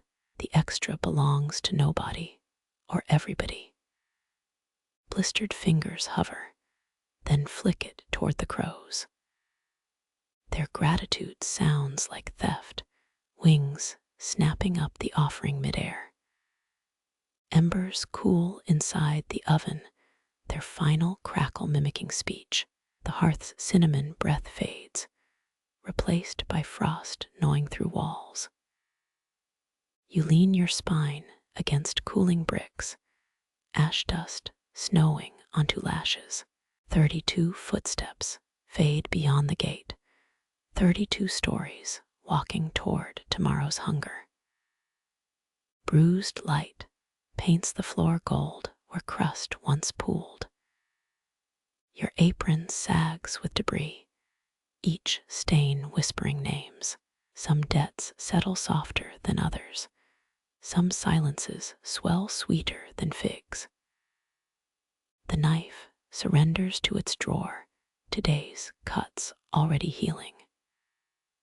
Hunger returns first as memory, then as tremor beneath ribs. Oven bricks exhale one last sigh, damp logs, singing in minor keys. You press flour-dusted palms together, not praying, just holding warmth inside bone cages. Dawn's fingers pry through cracks, tracing the table's scarred alphabet of loss. Sugar saltiste pain loam rose grain gone. No bird song stitches up the quiet, just the widow's receding laugh, 2 notes sharp as cleaver strikes. Her wild onion scent clings to the handle, a relic traded for crumbs. Historians still argue whether saints bled wine or bread when wounded. But no sacred streams flow here, just 33 stains, 33 stories, 33 stones in your belly. The last ember winks out, taking tomorrow's recipe book with it. You lick a finger, taste salt, not your own. 32 palms left gratitude here, invisible as yeast. Exhaustion folds you into the flour sacks. They're rough, embrace the only arms left open. Floorboards creak beneath weight they'll never name. Frost etches window panes delicate as sugar lace. Somewhere beyond the village, snow blankets 3 buried seeds, where no baker treads, where no mouth waters, where the earth keeps its own dough rising, slow, secret, breathless beneath ice. Crust fragments patter the floor, 32 echoes of last night's kneading. The oven's black mouth exhales cooling cinders, a language of pops and sighs only bakers comprehend. You press your ear to brickwork, catching faint hymns from the hearth's twilight. 18th century London bakers sometimes hid in coffin-shaped ovens, escaping mobs angry over inflated bread prices. No mob hunts you, just silence brewing in the ashes. Floorboards groan, remembering flour sacks dragged across their spines. Cinnamon ghosts dance one final waltz, collapsing somewhere near your left kneecap. Ash clings to eyelashes, each blink shedding gray snowflakes. Scholars debate whether Tudor-era everlasting embers were myth, banked fires said to burn decades without fresh fuel. Your oven's final sigh disproves fairy tales, dying mid-breath like a drunkard's snore. Frost paints sugar filigree across the window, nature's last decoration for this wake. Palms skim the cooling rack, metal ribs stripped bare as winter trees. Memory serves a useless fact. An old Welsh tale claims eating bread baked during a thunderstorm invites lightning into your bones. No storms rage today, just weak sun clawing through clouds. The widow's onion scent lingers, sharp counterpoint to caramelized crust smells. Her gift greens wilt beside the knife, already surrendering to limp resignation. You pocket 3 seeds from their stems, tiny brown commas punctuating nothing. Starving artists once painted banquet scenes on actual bread, edible masterpieces mold stole before museums could protest. 33 footsteps traced in flower lead nowhere, just loops around the scarred worktable. Your shadow stretches thin, lichen clinging to dawn-painted walls. That orphan's copper coin still warms your apron, pressed against your thigh like a tiny stove. Tolling bells should mark this moment, but ice stole the church's tongue yesterday. Knees crack as you crouch, scooping cinder-flecked snow from the oven's gullet. Medieval physicians prescribed ash poultices for battle wounds. Your blisters reject such remedies. The handful gleams obsidian black, diamond flecked, where frost kisses debris. Some claim Napoleon's bakers burnt loaves on purpose, carbon chunks masking troops' bread shortages during retreats. A crow's shadow rips across the floor, its trophy clutched tight in talons. Sunlight hits your abandoned crumb, transforming it into fool's gold on the tiles. The neighbor boy's breath fog still clouds the windows, edge 8 little fingerprints smearing the ghost away. Broad Street bakers sparked cholera outbreaks, tainted water in dough, blamed before germ theory's triumph. Wind whistles through the broken door, composing ballads for empty flour sacks. You hum along, off-key notes bumping against cracked ceiling beams. Your reflection warps in a copper pot, grotesque chef's hat made of cobwebs. Historians still argue whether Roman bakeries employed child labor or just overworked donkeys in treadmill ovens. Exhaustion drags you toward the sack pile, their rough burlap beckoning like lumpy mattresses. Yeast still perfumes the fabric, last week's leavening lingering in the weave. Loaf-shaped dents conform to your hips, impressions left by 30 midnights nodding off mid-rise. City guilds banned night baking after candlelit explosions. No such laws protected your eyelashes from ash burns. Frost creeps up your boots, lace by crystal lace. The knife handle sticks to your palm, cold welding skin to wood. 5 warped floorboards form a stairway to nowhere, their ascending warp mocking your stiff joints. Perhaps you'll dream of rising dough again, swaddled in oven heat like a newborn loaf. 1 ember winks, red iris snapping shut forever. Damp wood hisses defeat, steam dissipating into ceiling shadows. You count 32 goodbye creaks from departing neighbors, floorboard Morse code, spelling tomorrow's hunger begins soon. Ancient Persians believed unsold bread housed vengeful spirits. Your empty shelves chuckle at the superstition. Dawn finishes buttering the room, stingy strokes leaving corners unpainted. 33 hollows live inside your ribs now, echo chambers for silent goodbyes.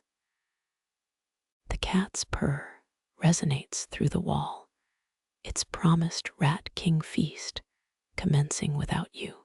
Mary Tudor allegedly gifted her enemies poisoned gingerbread, but your ledger holds malice-free accounts. Sleep comes like dropped dough, sudden and heavy. Flour drifts settle over your shoes, pale funeral shroud courtesy of the morning needed air. Crows bicker over the gifted crumb outside, their debate drowned by your snoring. Europe's oldest surviving recipes are beer-soaked bread stews, a gluggy echo of tonight's half-dreamt feast. Embers whisper a word, too late for answering. Your lips shape enough breath, frosting the verdict. 32 voids flex inside communal bellies, waiting. 33 promises glow beneath snow, where seeds dream of usurping kings.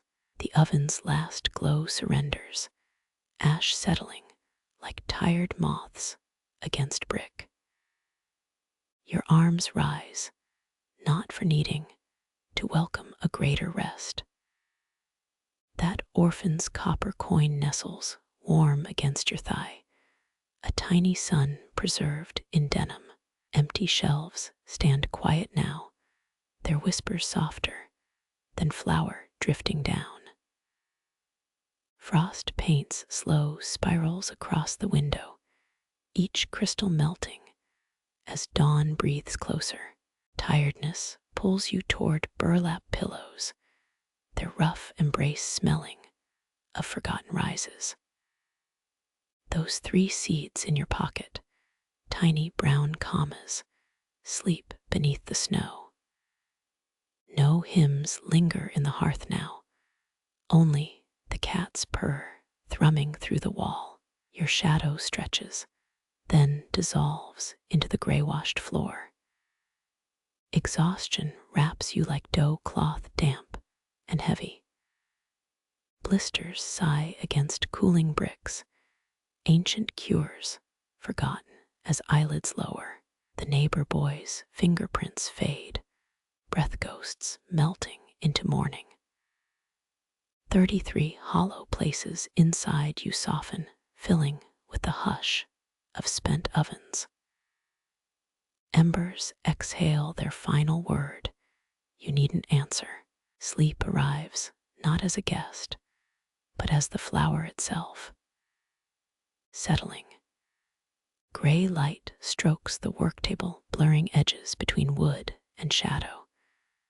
Your palm releases the knife, its wooden handle sighing free.